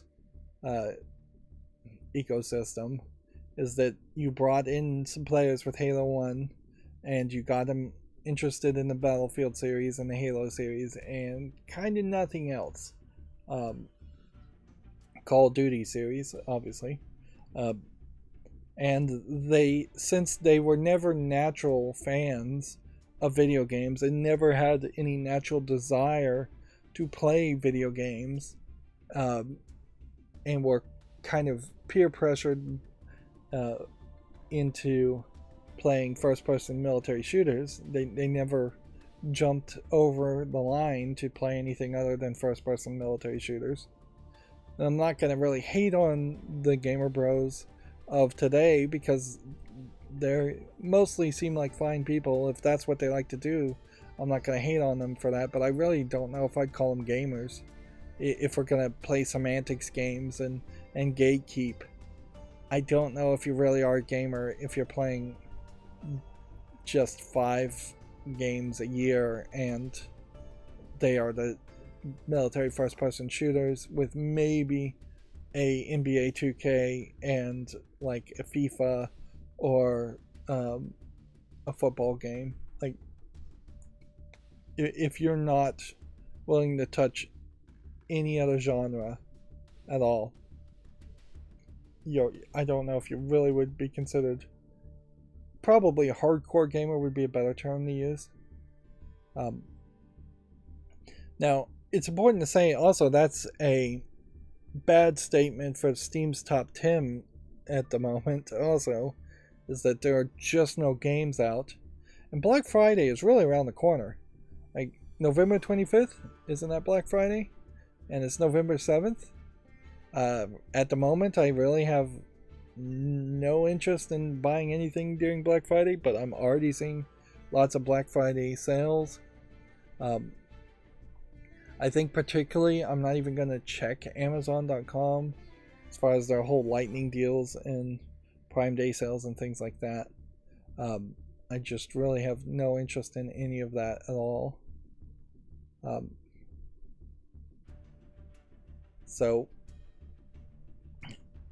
But particularly for video games, I don't know what the big Black Friday video game would be. Bayonetta 3, I'd like it to be Bayonetta 3, but it won't be.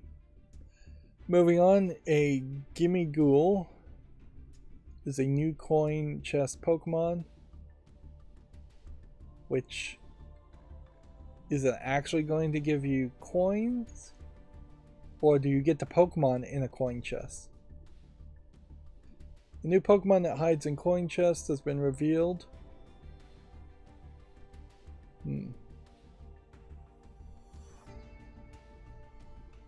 So, the question here is somehow Pokemon Scarlet and Violet going to be just full of coin chests and you're just going to find them, which I guess the Pokemon series has always had caches and coin chests, so that's not super crazy for them to have that.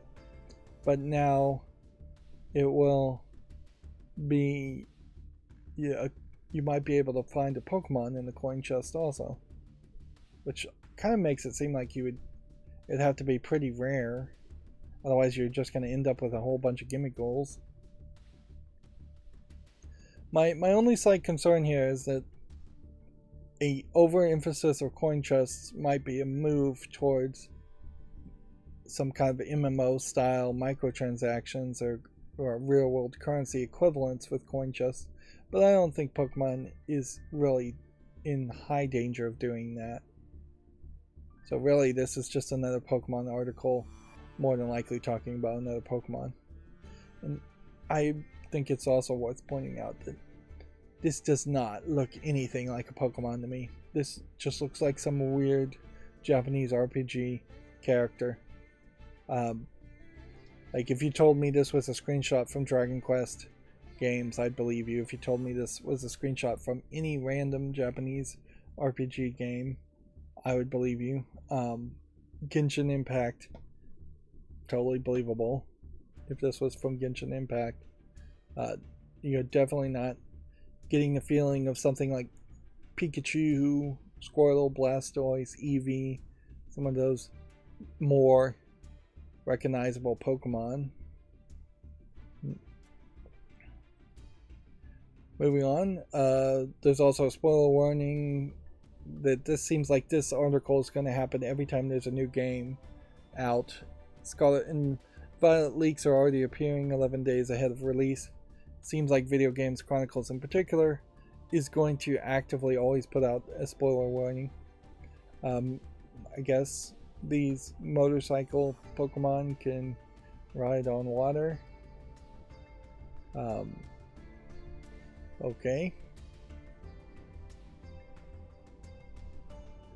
Let's see. Moving on, Video Games Chronicles. I don't think I'm getting back to Yu-Gi-Oh! Today at this rate. And man, it's probably in part because I'm playing Darkest Dungeon, but boy does my hand just not want to move anymore. It's not that the mouse is slowed up or anything, it's just that my hand is tired. And it took a while, but now we've got the spammer back with yet another account.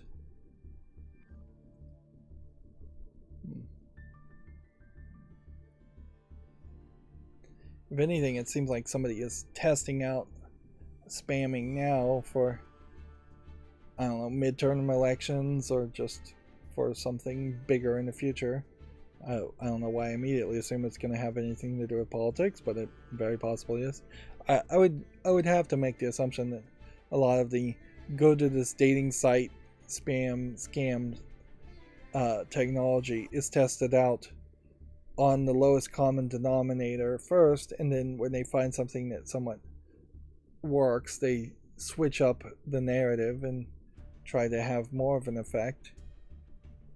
Although, honestly, a spammer that's trying to get you to go to a dating website versus a spammer that's trying to get you to vote a different way would really be completely separate procedures and practices to try to pull that off. Anyways, back to video games. Phil Spencer wants to talk to Blizzard about the classic real-time strategy games like StarCraft. The Xbox boss wants to talk about back catalog and the opportunities that we might have, which, yeah, good. It would be really stupid for Phil Spencer to come out and before the acquisition is even cleared and say, no, we're only interested in new games. So we, although it might be more interesting if they did announce a StarCraft 4 or 5, whatever the new StarCraft would be. But yeah, he definitely, I think there has already been a remaster of StarCraft. There more than likely could be a remake of StarCraft to speed up the process and just have a real-time strategy game not be as real-time as they at once may have been. The maps in StarCraft 1 in particular are pretty small and pretty old. And the story was actually more interesting in StarCraft 1 than StarCraft 2. It would be interesting, certainly, if they tried to bring back some of the like StarCraft Ghost games that never actually got made. But also, him just being open is about all he can say. More than likely, you would like to see these real-time strategy games come to Xbox, which that brings its own problems as far as a mouse and keyboard game like StarCraft not really working with a controller control. Although, in all fairness, games now can be played with mouse and keyboard on Xbox. But yeah, he wants it in the Xbox Game Pass infrastructure, almost certainly. And he'll want to bring them probably to PC in some other way than Battle.net. That doesn't inherently mean that these games would come to Steam, but it does increase the odds a little bit. Of course, it is also worth pointing out that the people that worked on StarCraft 1 are almost certainly long gone from Blizzard. Like, Blizzard as a company has been completely killed and gutted as far as its talent, and Activision is really the people that took over. So there would have to be kind of a wave of trying to hire back people that wanted to come back and work on StarCraft that worked on it originally, at least getting one big name that you could sell on that. Or you just take the IP and you reboot it and you give it to a whole new team, and Microsoft has plenty of programmers and teams, so handing StarCraft over to a different team might produce very different types of results, types of games.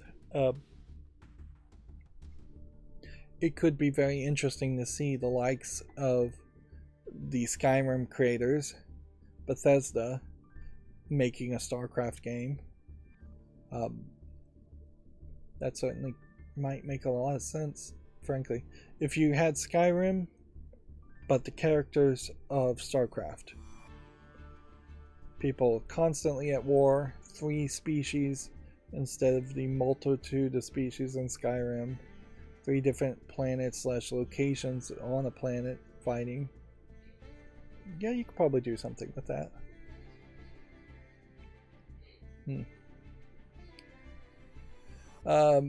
Moving on, Halo Infinite developers share details on Forge Beta ahead of its release tomorrow, if you want to check out that article at Video Games Chronicles. Final Fantasy XVI is a PlayStation 5 exclusive for 6 months, a Sony marketing claims. And I guess you see the text here, so you probably should believe it. Which, this is probably Sony's first push, particularly in Japan, to try and force the Japanese to buy PlayStation 5s. And that might very well explain why last week's sales were so high for the PlayStation 5. Maybe this marketing information got leaked and people were hearing that they were going to have a PS5 to play the Final Fantasy 16. And yeah, particularly in Japan, I could see Final Fantasy 16 being a system seller, not so much in the West. Nintendo has confirmed an Indie World Showcase for this weekend. It'll be around 25 minutes on the 9th at 9 a.m. Pacific Time, 12 p.m. Eastern Time. Come on, hurry up and burn through the news. Xbox is considering letting players reduce game performance to save energy. Frame and resolution adjustments are among the features cited in a new survey. It's a possibility, but almost certainly it would have to be with some major pop-up that happens every single time to warn people away from doing it. And honestly, I doubt you're going to save that much electricity. If a game console is using 80 watts, let's say it's just using 100 watts, like a 100-watt light bulb. So it would, reducing it by 20% would just be an 80-watt light bulb. It's not saving that much energy at all for the amount of time you'd have to program and adjust games. That seems kind of ridiculous. If the Xbox really wants to save energy, a deeper sleep mode or a true power off mode would be better, and just more efficient electronical components would be better. On the other hand, I could see that there is a case where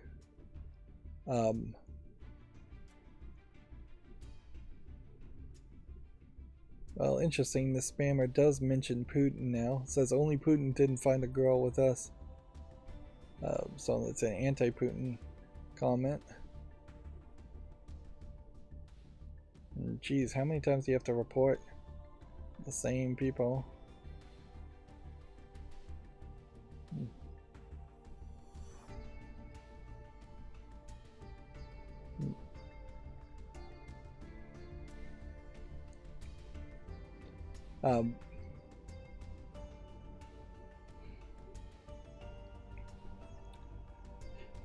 Yeah, the amount of people you would have programming would use more energy.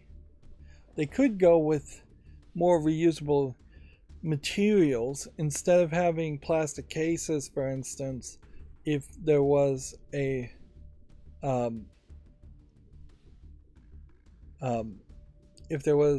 more bamboo case around the outside of a Xbox, that might save more energy in the production cost. But I don't know how you really do that, because you'd basically have to take a lot of bamboo fibers and then a lot of glue and epoxy, and then the glue might not be that. It would have to be organic biodegradable glue, and then you'd lose stability and structure, and yeah, it's just really hard to replace things made out of plastic. The whole system could be made out of metal and it probably would be better, but then it would be too heavy and it would be shipped more.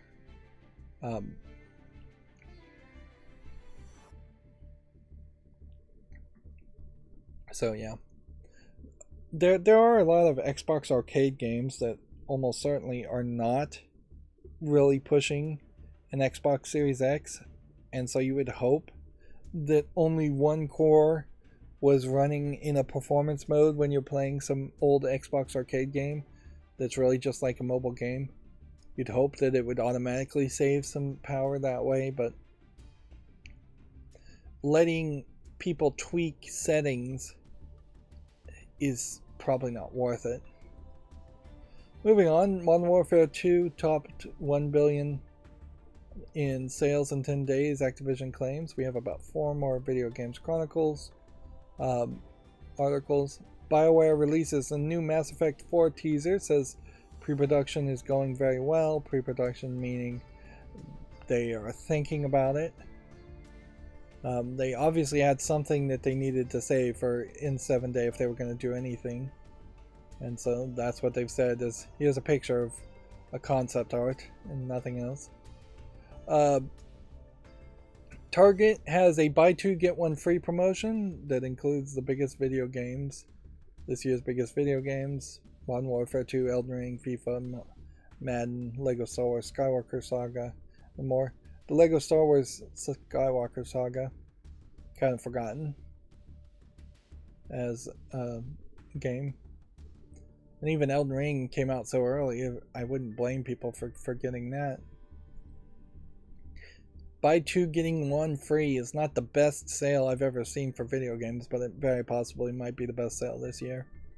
And certainly I know most people can't say Christmas is canceled, everybody's broke, but if there ever was a year for people to say that, this would be the year. And you know what? Next year might be even more the year to say that. Inherently, most people run into debt around the Christmas season, or they save up all year round. They have enough money to spend all of it during the Christmas season, when it would make a lot more sense to hand IOU cards to kids as far as video games and say, you get here's 6 video games for over the course of the year. You can redeem one now, and then you have to wait at least a month to redeem the next one. And then you can spread out your spending much better that way. And frankly, you can get better deals that way.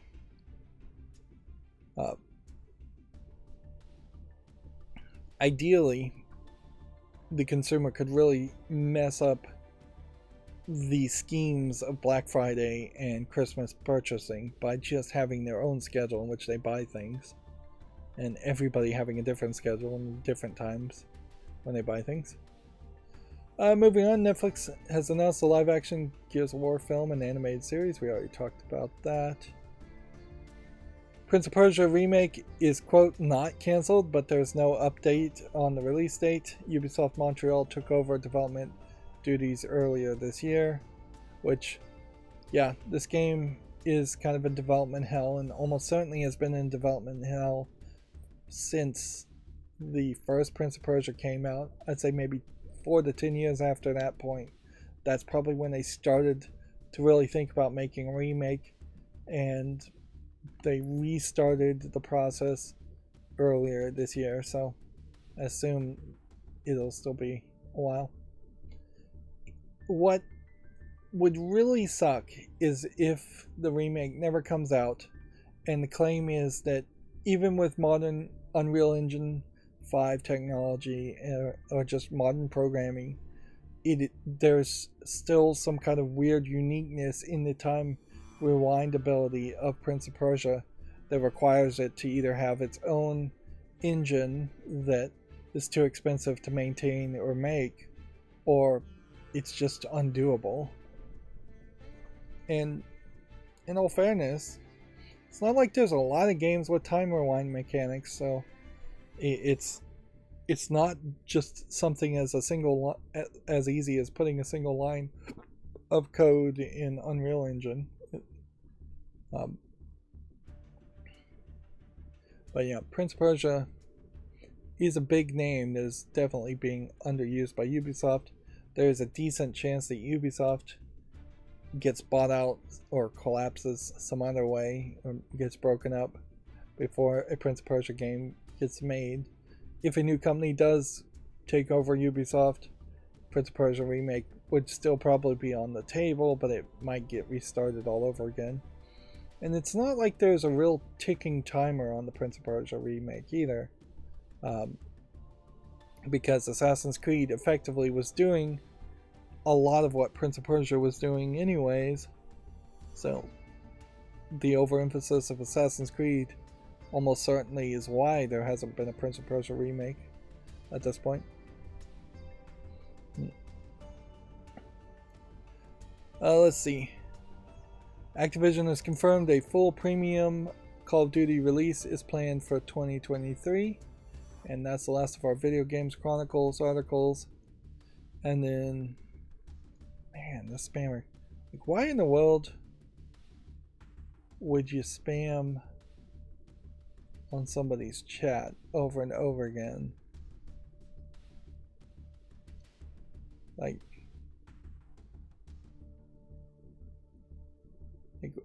what in the world?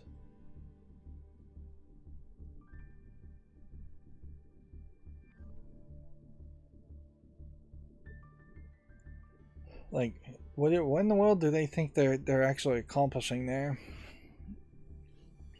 It's like I barely probably have 15 or 20 viewers right now, unless I'm just having a really good stream and I've gotten really lucky, which maybe I am. I can't really see the statistics, but I couldn't imagine that I'm having more than at best 500 viewers watching at this time, and that would be the biggest peak of a possible the algorithm picked up this video and decided to show it to a lot of people for my channel. If I was getting any more than 500, at that point I would have hit the lottery.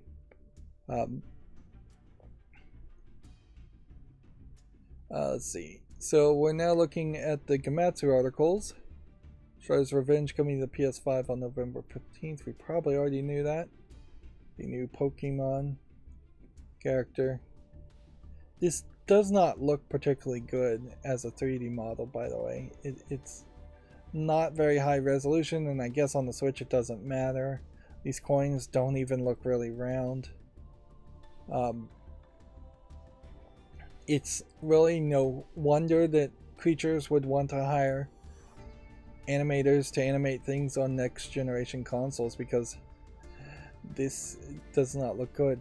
It's lacking in details and shadowing in particular, but it's also just lacking in resolution and anti-jagginess. Anti-aliasing, I guess, would be the term I'm thinking of. Sword Art Online Last Recollection has been announced for basically everything except for the Switch, PC, and Xboxes and PS4s. Is this a collection of previous Sword Art Online games? 1 to 4 players online. Recollection or recollection?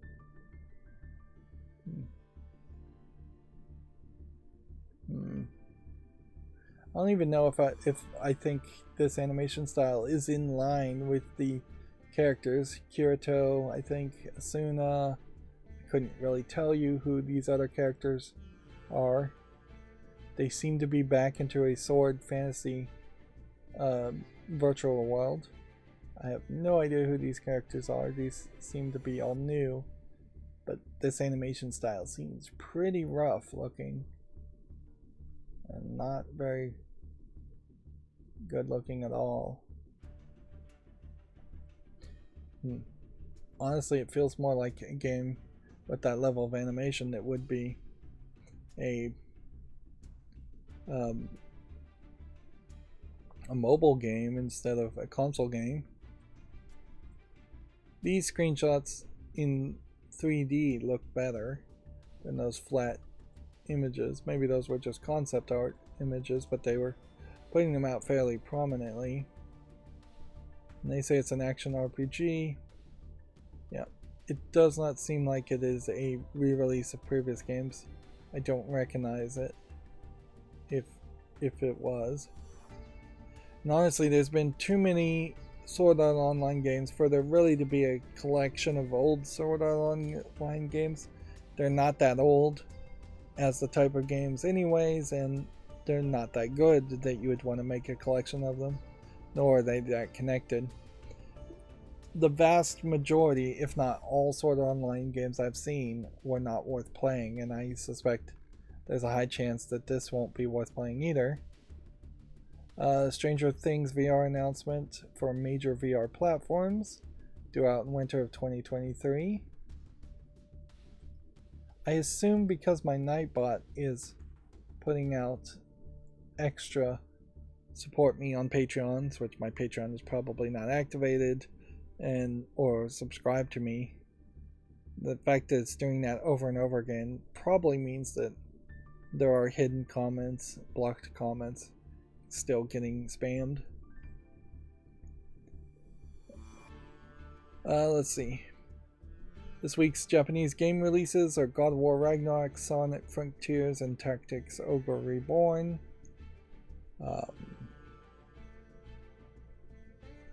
DualSense wireless controller, God of War Ragnarok edition is also available. Anything else worth really mentioning? Not really. I guess these articles, since they happen weekly, are going to boil down to checking it out. Check it out yourself on Gamatsu if you're interested. Black Clover Mobile, Rise of the Wizard King, has been delayed to the first half of 2023. A global release has been confirmed. I don't think Black Clover as an anime has been out anytime recently, unless they've done some kind of revival. So it seems to me like this is a delayed mobile game that has been delayed again. I do think Black Clover was fairly popular when it was out, but honestly, I'm not sure that Black Clover has been on TV in 5 years. It was previously planned for a 2022 release, so it definitely has been delayed. K-Lab acquires the rights to create a My Hero Academia online game, which this anime series I think is still on TV and still fairly popular. It might be fairly hard though to make a game with so many different characters. If anything, you would expect that it would be a fighting game with just different characters with fighting abilities. It's gonna be distributed worldwide except for China, which it's noticeable. Except for China, there almost certainly are other places in the world that it won't be distributed in. Let's face it, there are plenty of South African countries, South American countries.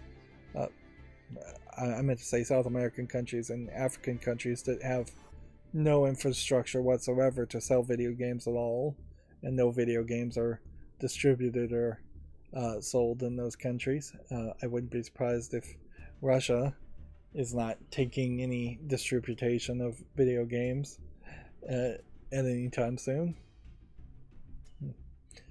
Of all these characters, I kind of know this is the main character, and I know this one is, I think, a fan favorite, and this one's a fan favorite, and This one's a fan favorite amongst the bad guys. Whereas I don't recognize this guy, this guy, this guy. I do recognize this guy. Don't recognize this guy, this guy, this guy, or this guy, or this girl, or this guy, this guy, this guy, or this guy. And so, as somebody who hasn't watched any of My Hero Academia, there can really only be a few winners as far as characters. It's about 4 or 5 big winners as popular characters, and then you're going to have a lot of support characters, and maybe there's some value in having support characters, but maybe there really isn't. A game called Blacktail launches December 15th. A gameplay overview trailer has been released. Have we seen this before?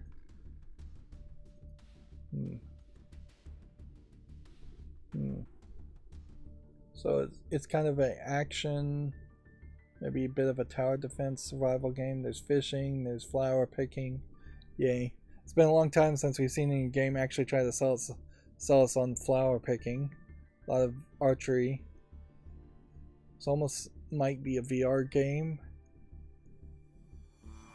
This doesn't look terrible, but I could also see this not being particularly well received if it is just kind of generic. It does seem like it is oddly all over the place as far as what you're doing. Which maybe that's a good thing, maybe that's not. It does make an interesting argument of if Skyrim had considerably less that you could do if you weren't crafting and you weren't doing alchemy and you weren't making potions and you weren't selling and trading and you weren't stealing. If Skyrim more just focused on the action and was just a generic action game, I think a lot of players might have liked Skyrim better. But people love Skyrim as it is, so more's the better seems to be the way Skyrim went. So I can't really complain that Blacktail, which looks like a game that could be definitely an equivalent to Skyrim. Like, if somebody told you this was Skyrim and you were playing as an archer, these are all things you can do in Skyrim, like picking flowers, making potions, changing your stats, fishing, shooting archery. Yep. And then on another level, certainly you could make a game like Blacktail, and it could be better than Skyrim, and it could be the next Skyrim. There is, I think, equal chances that the next game that is as popular as Skyrim will be not made by Bethesda. I guess we probably already proved that because the Witcher 3 was the next game that was like Skyrim that people were really happy with. Moving on, we have about 7 more Gamatsu articles. Final Fantasy 16 exclusive for PS5 for the next 6 months. We already talked about that. One Piece Odyssey has a Water 7 trailer, which, again, flat animation. I assume in this case this flat animation may have been drawn by the actual creator of One Piece, so there might be some extra value in that thumbnail. But the actual game here you can see is a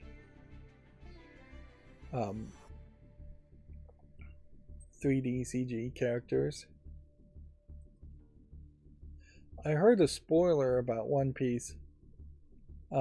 Not the very ending of One Piece because it's still going on, but that something happens, and I won't spoil it, but it does kind of sound like it would be a major change to how the One Piece storyline would go.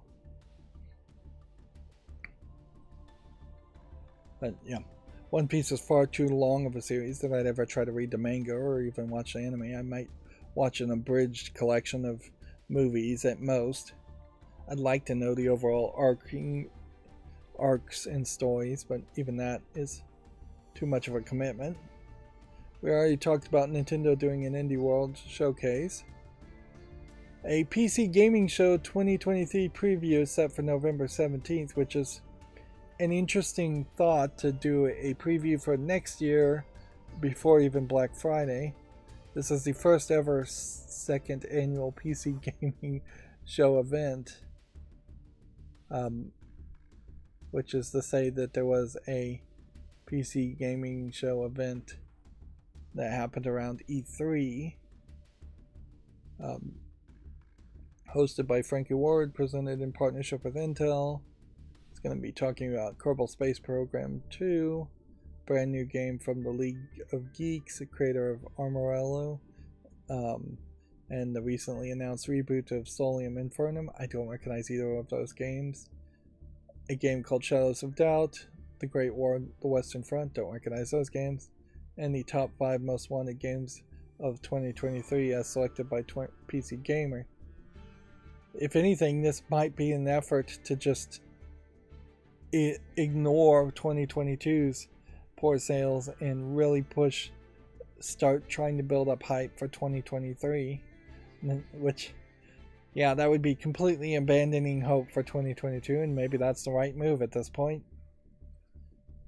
At a certain level, I want a little bit more AAA games and games coming out per year compared to this year, but maybe not that much more. If every year was just normally slow, and that there really were considerably few games coming out, that would financially help a lot of people, and even time management wise help a lot of people. There's plenty of old games still to play, and old games are way easier to play now than they ever have been. The whole Steam Deck is a great argument to going back and playing old games too. And by old games, I mean just games from 10 years ago, not even first generation, second generation NES type games, which is lots of those also. Moving on, Gamatsu has an article here. Evil West Online Co-op Mode has a trailer if you want to check that out. Infinite Guitars launches December 13th for the Xbox One, Switch, and PC, noticeably not the PlayStation. What kind of game is this? Seems like it's an RPG game with a rhythm game mechanic. The rhythm mechanic being crammed into other kinds of games is uniquely odd, because you really don't see other mechanics get crammed into the games and have it feel that disconnected and disjointed. And maybe this is still people having nostalgia for Rock Band years later, or maybe this is just people thinking that more people have rhythm or want to play rhythm games than I think really do. But yeah, I could see a scenario of making a game where there are girls with guitars and they're fighting mech robots, and there is no rhythm mechanic at all. Like, you don't have to thematically have music involved in your story and then mechanically have a rhythm game mechanic ever. And then Gamatsu has the same article about Gears of War live action and animated series. So that was the one article covered by all 3 of my news sources.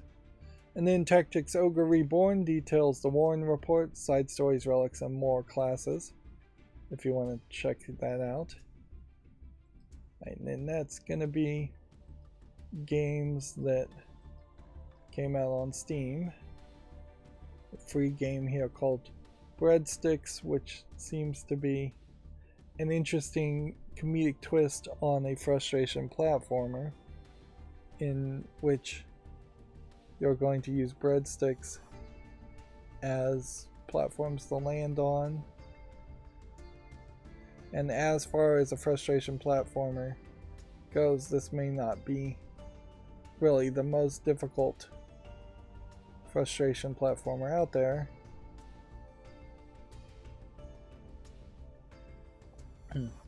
It's a funny idea, but it's not good enough to make it on the follow list. Here we have a really ugly looking fishing game. Here we have a game called Eerie that's already mixed, which is probably an asset flip anime waifu shooter. I wouldn't be surprised, I can't confirm it or not, but I wouldn't be surprised if this was from Project Nikkei, this thumbnail. But I won't make that accusation without being certain, since I don't really know and haven't played Project Nikkei enough.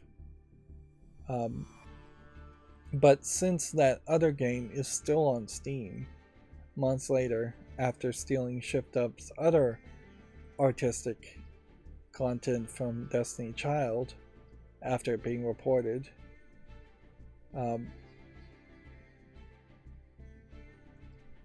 now, I wouldn't be surprised if stolen content just is allowed to be on Steam with really no actions. Like Valve is lazy. Valve has a terrible business structure and corporate structure, and nobody's held accountable. So when a game gets flagged, nothing happens. When there's stories about gambling or when gambling's happening, nothing seems to happen.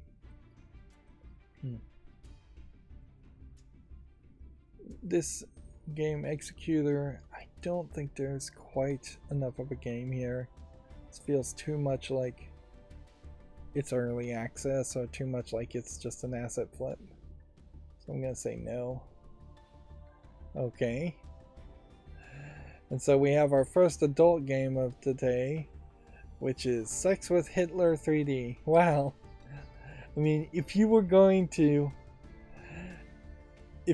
go just as extreme as you could go and try to kill two birds with one stone, this certainly seems to go that way. As far as just trying to be offensive or trying to be funny, trying to be parodying. Like many adult games, it is full of just nudity in the screenshots. There's a lot of leather straps and bondage, which would be in line with those Versace SS type outfits. There's definitely a point here where Hitler is being shown as being sodomized.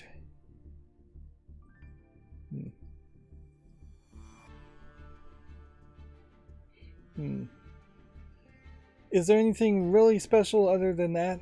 I mean, just for the 1-2 shot of having Hitler and pornography put together?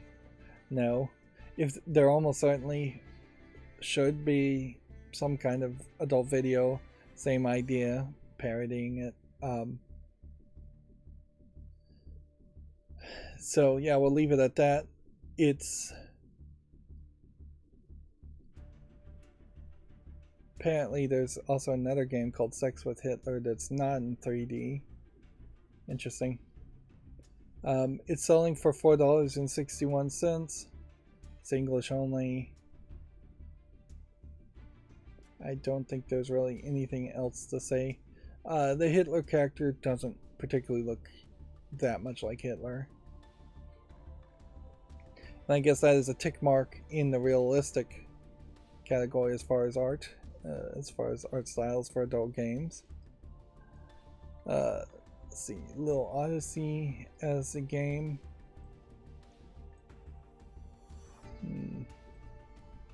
Is this a resource management game or survival game?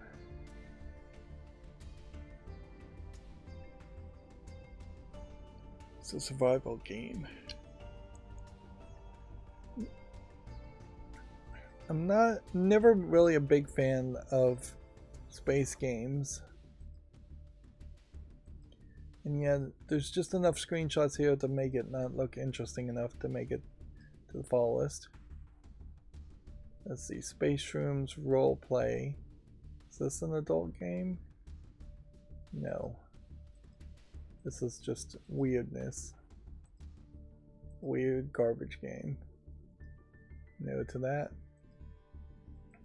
Susie and Mari's Adventure. I think this looks good enough to deserve a follow, but probably wouldn't make it. And since this is Susie and Mari's Adventure 2, I guess the question would be, is there Susie's and Mara's Adventure 1?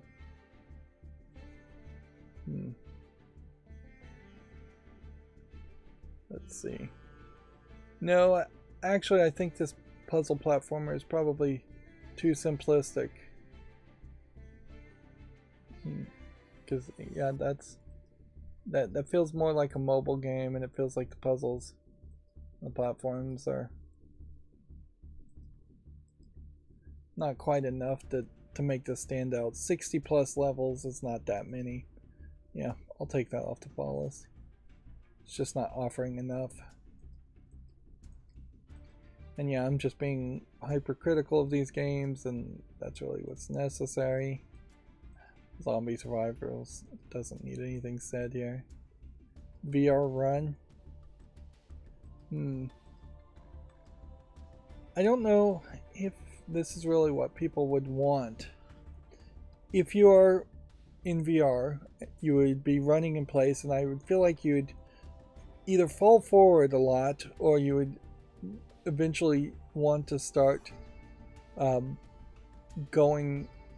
running forward, and you just crash into a wall with a VR headset. And I just don't know if you want CGI models of characters that you're running with, when you could not wear a heavy headset and either run outside for real or run on a running machine and just watch TV, a flat TV image of either a pre-recorded live action video footage of a run, or watch TV of anything more interesting than that. I don't think this game really serves any actual demand. Next we have Hentai Cat Maid, which is just a standard simplistic slide puzzle game. Again, full nudity in the screenshots. Not really a lot of screenshots or a lot of variety. I see a pink-haired and a red-haired and a blue-haired cat girl, and they otherwise seem interchangeable. 59 cents. That balances the scales between 2D and 3D animation styles. So we've had one of each. Cozy Corner looks like total garbage. Assassin's Guild. I might dismiss this as an RPG Maker game, but it looks polished enough to possibly not be an RPG Maker game. I don't know if there's really anything else here though that would make me want to play this. I'm going to give it on a follow and test it out later, particularly since I'm already kind of burnt out.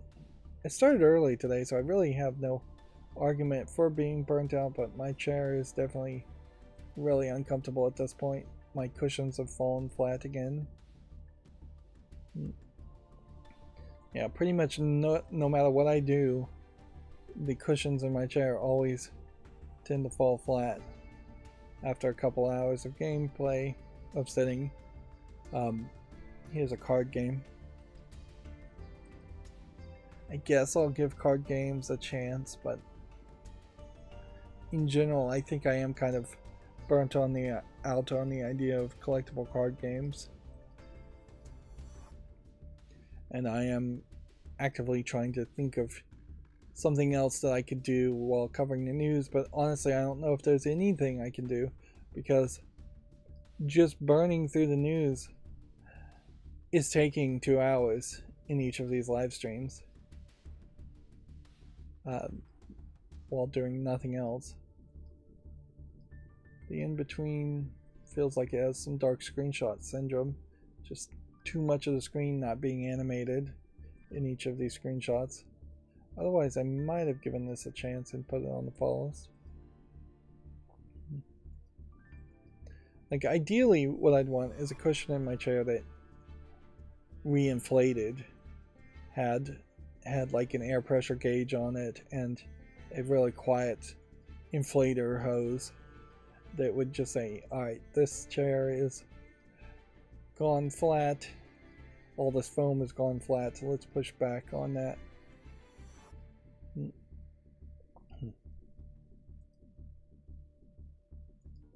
And while I'm sure something like that actually exists, it's probably some highly expensive medical device.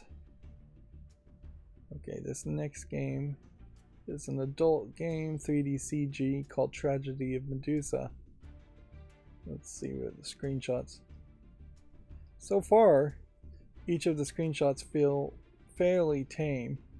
There's a screenshot here where two of the females are wearing fairly sheer white dresses so you can see through and see their nipples, but compared to most games here, I am not seeing any lower genitalia dongs. There's definitely a lot of implied sex being shown here.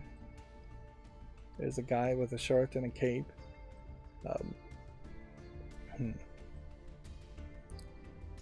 And if anything, since that is not the average in adult games, Tragedy of Medusa is particularly unappealing as an adult game. It's selling for $2.39. It says it has full English.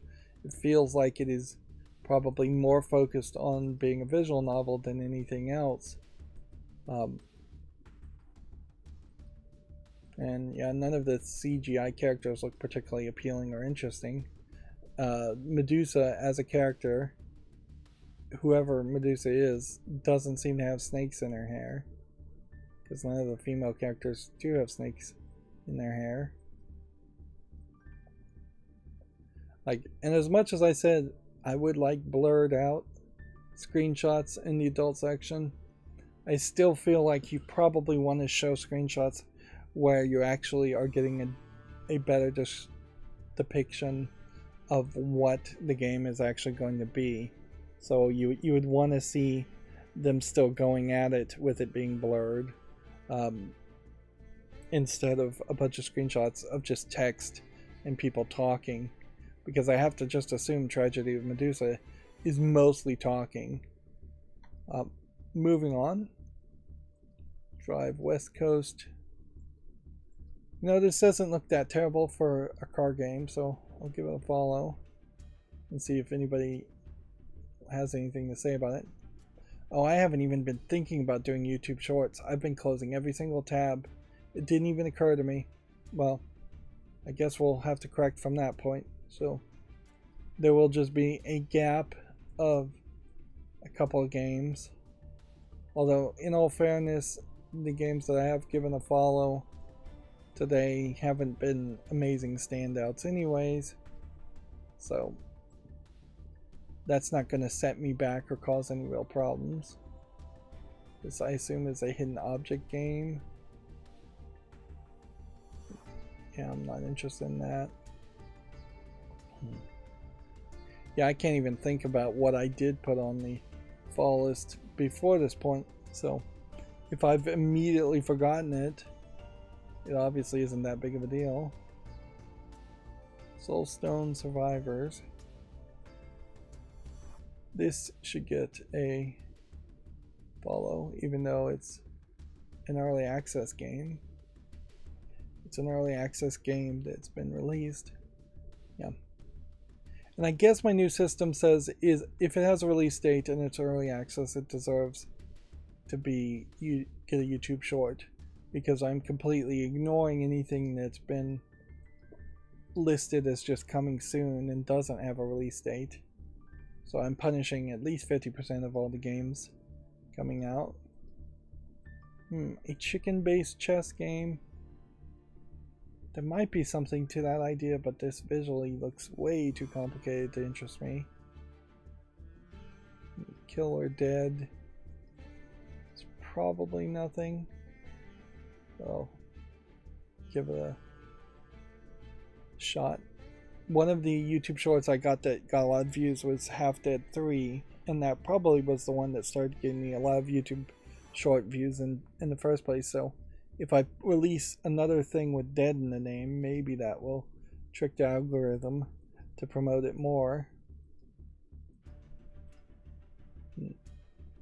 This Night Signal might be a spooky, different kind of art style game. Moto X.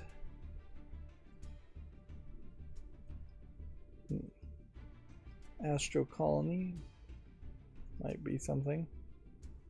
It's the next in queue games are showing up more often, so this may be a case where the queue is trying harder to promote new games.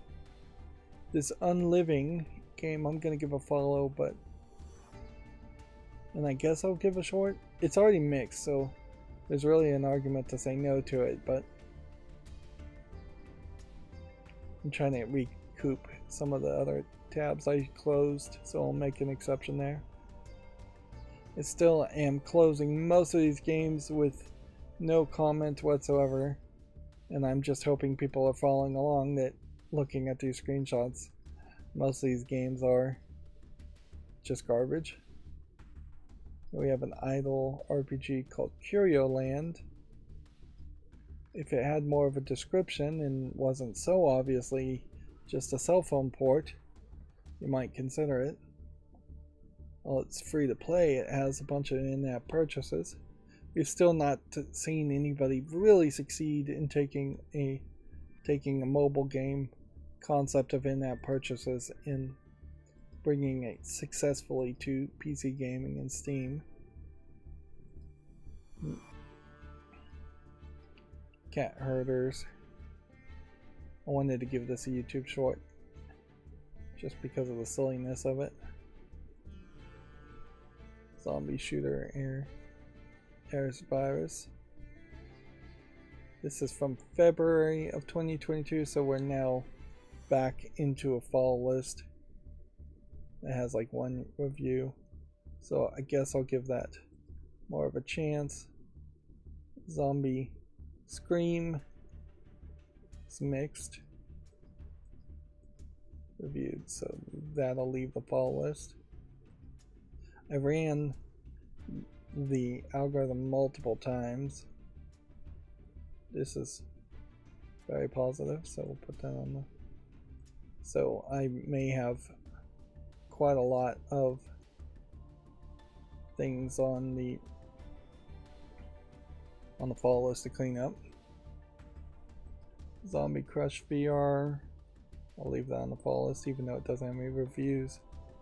Zombie Apocalypse is not relevant enough, so we'll get rid of that. Almost certainly I have a few games with zombie in the name. Solaris, it's not relevant enough, so we'll get rid of that from the fall list. Zoff.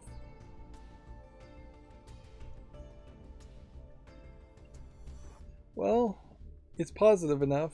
It's barely relevant enough, but yeah, you barely covered it as first-person point-and-click adventure puzzle game, a Myst-like clone, I assume. So I'll put that on the wish list. And we have to, if we're going through the Z's, be fairly close to the end. Zodiac Cats. I'll put that on the wish list. Although, a game about the Zodiac symbols would have to really teach me to memorize what the Zodiac symbols are. Otherwise, I'd never be able to play it. Her Majesty, Reigns 2, Her Majesty had the Zodiac symbols, and I never remembered anything about it. It's just something that goes in one ear and out the other as far as I'm concerned. It's a little dinosaur-based adventure game. It's rated very positively, so that can go on the wish list. This game's not relevant enough, so it gets taken off. Ziggy the Chaser.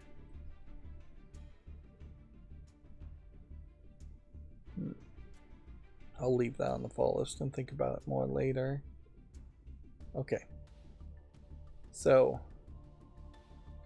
that should be all the news for today, which is basically to say there is not any news for today.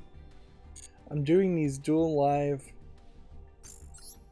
videos, watch videos of the Duel Live at a different time in the evening, so I don't really have a reason to watch a Duel Live, but I will start a Duel Live anyways, so that we can, so I can scroll down my Twitter feed and just make sure there isn't any new news. Noticeably, either because of my ad blocker or just because Twitter is melting down, I am not getting a lot of new tweets on this Monday. But it is Monday. It could be just slow. But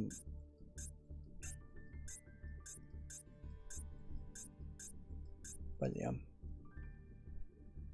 Suppose if Twitter does completely collapse, then all of my news sources would just be from Video Games Chronicles, Gamatsu, and GameDeveloper.com. I would have no other things to really say or talk about, which would just be probably talking about the news a little bit quicker in each stream.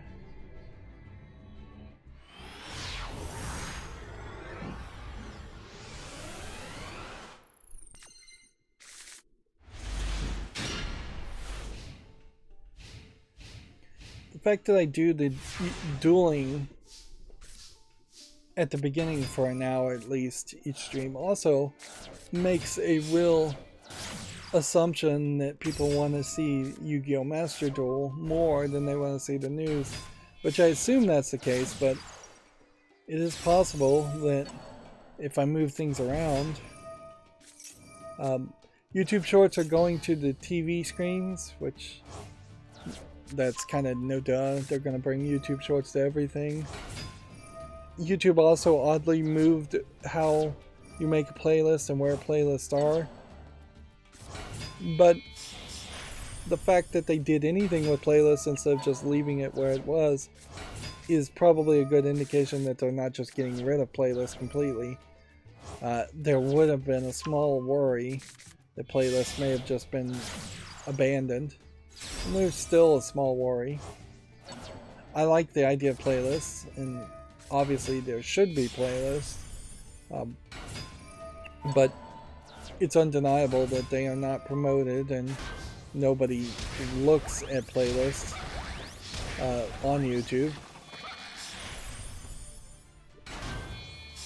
But the fact that playlists are not emphasized on YouTube is also why you get a lot of videos that are 6 hours long, 10 hours long. You get these mega mix super long videos because somebody playing a video game doesn't really have a better option.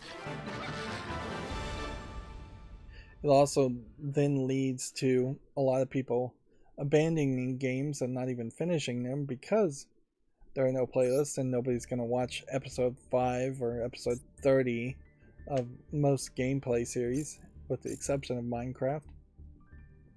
Alright, well, we actually are ending a little early today, at 2 hours and 45 minutes, and yeah, I could play more Yu-Gi-Oh, but I don't want to, and I've got other things to do certainly, so that's going to be it for this stream. Hopefully we don't get a bunch of spammers next time, or maybe the spammers helped. Maybe I got a ton of views today. That would be nice too.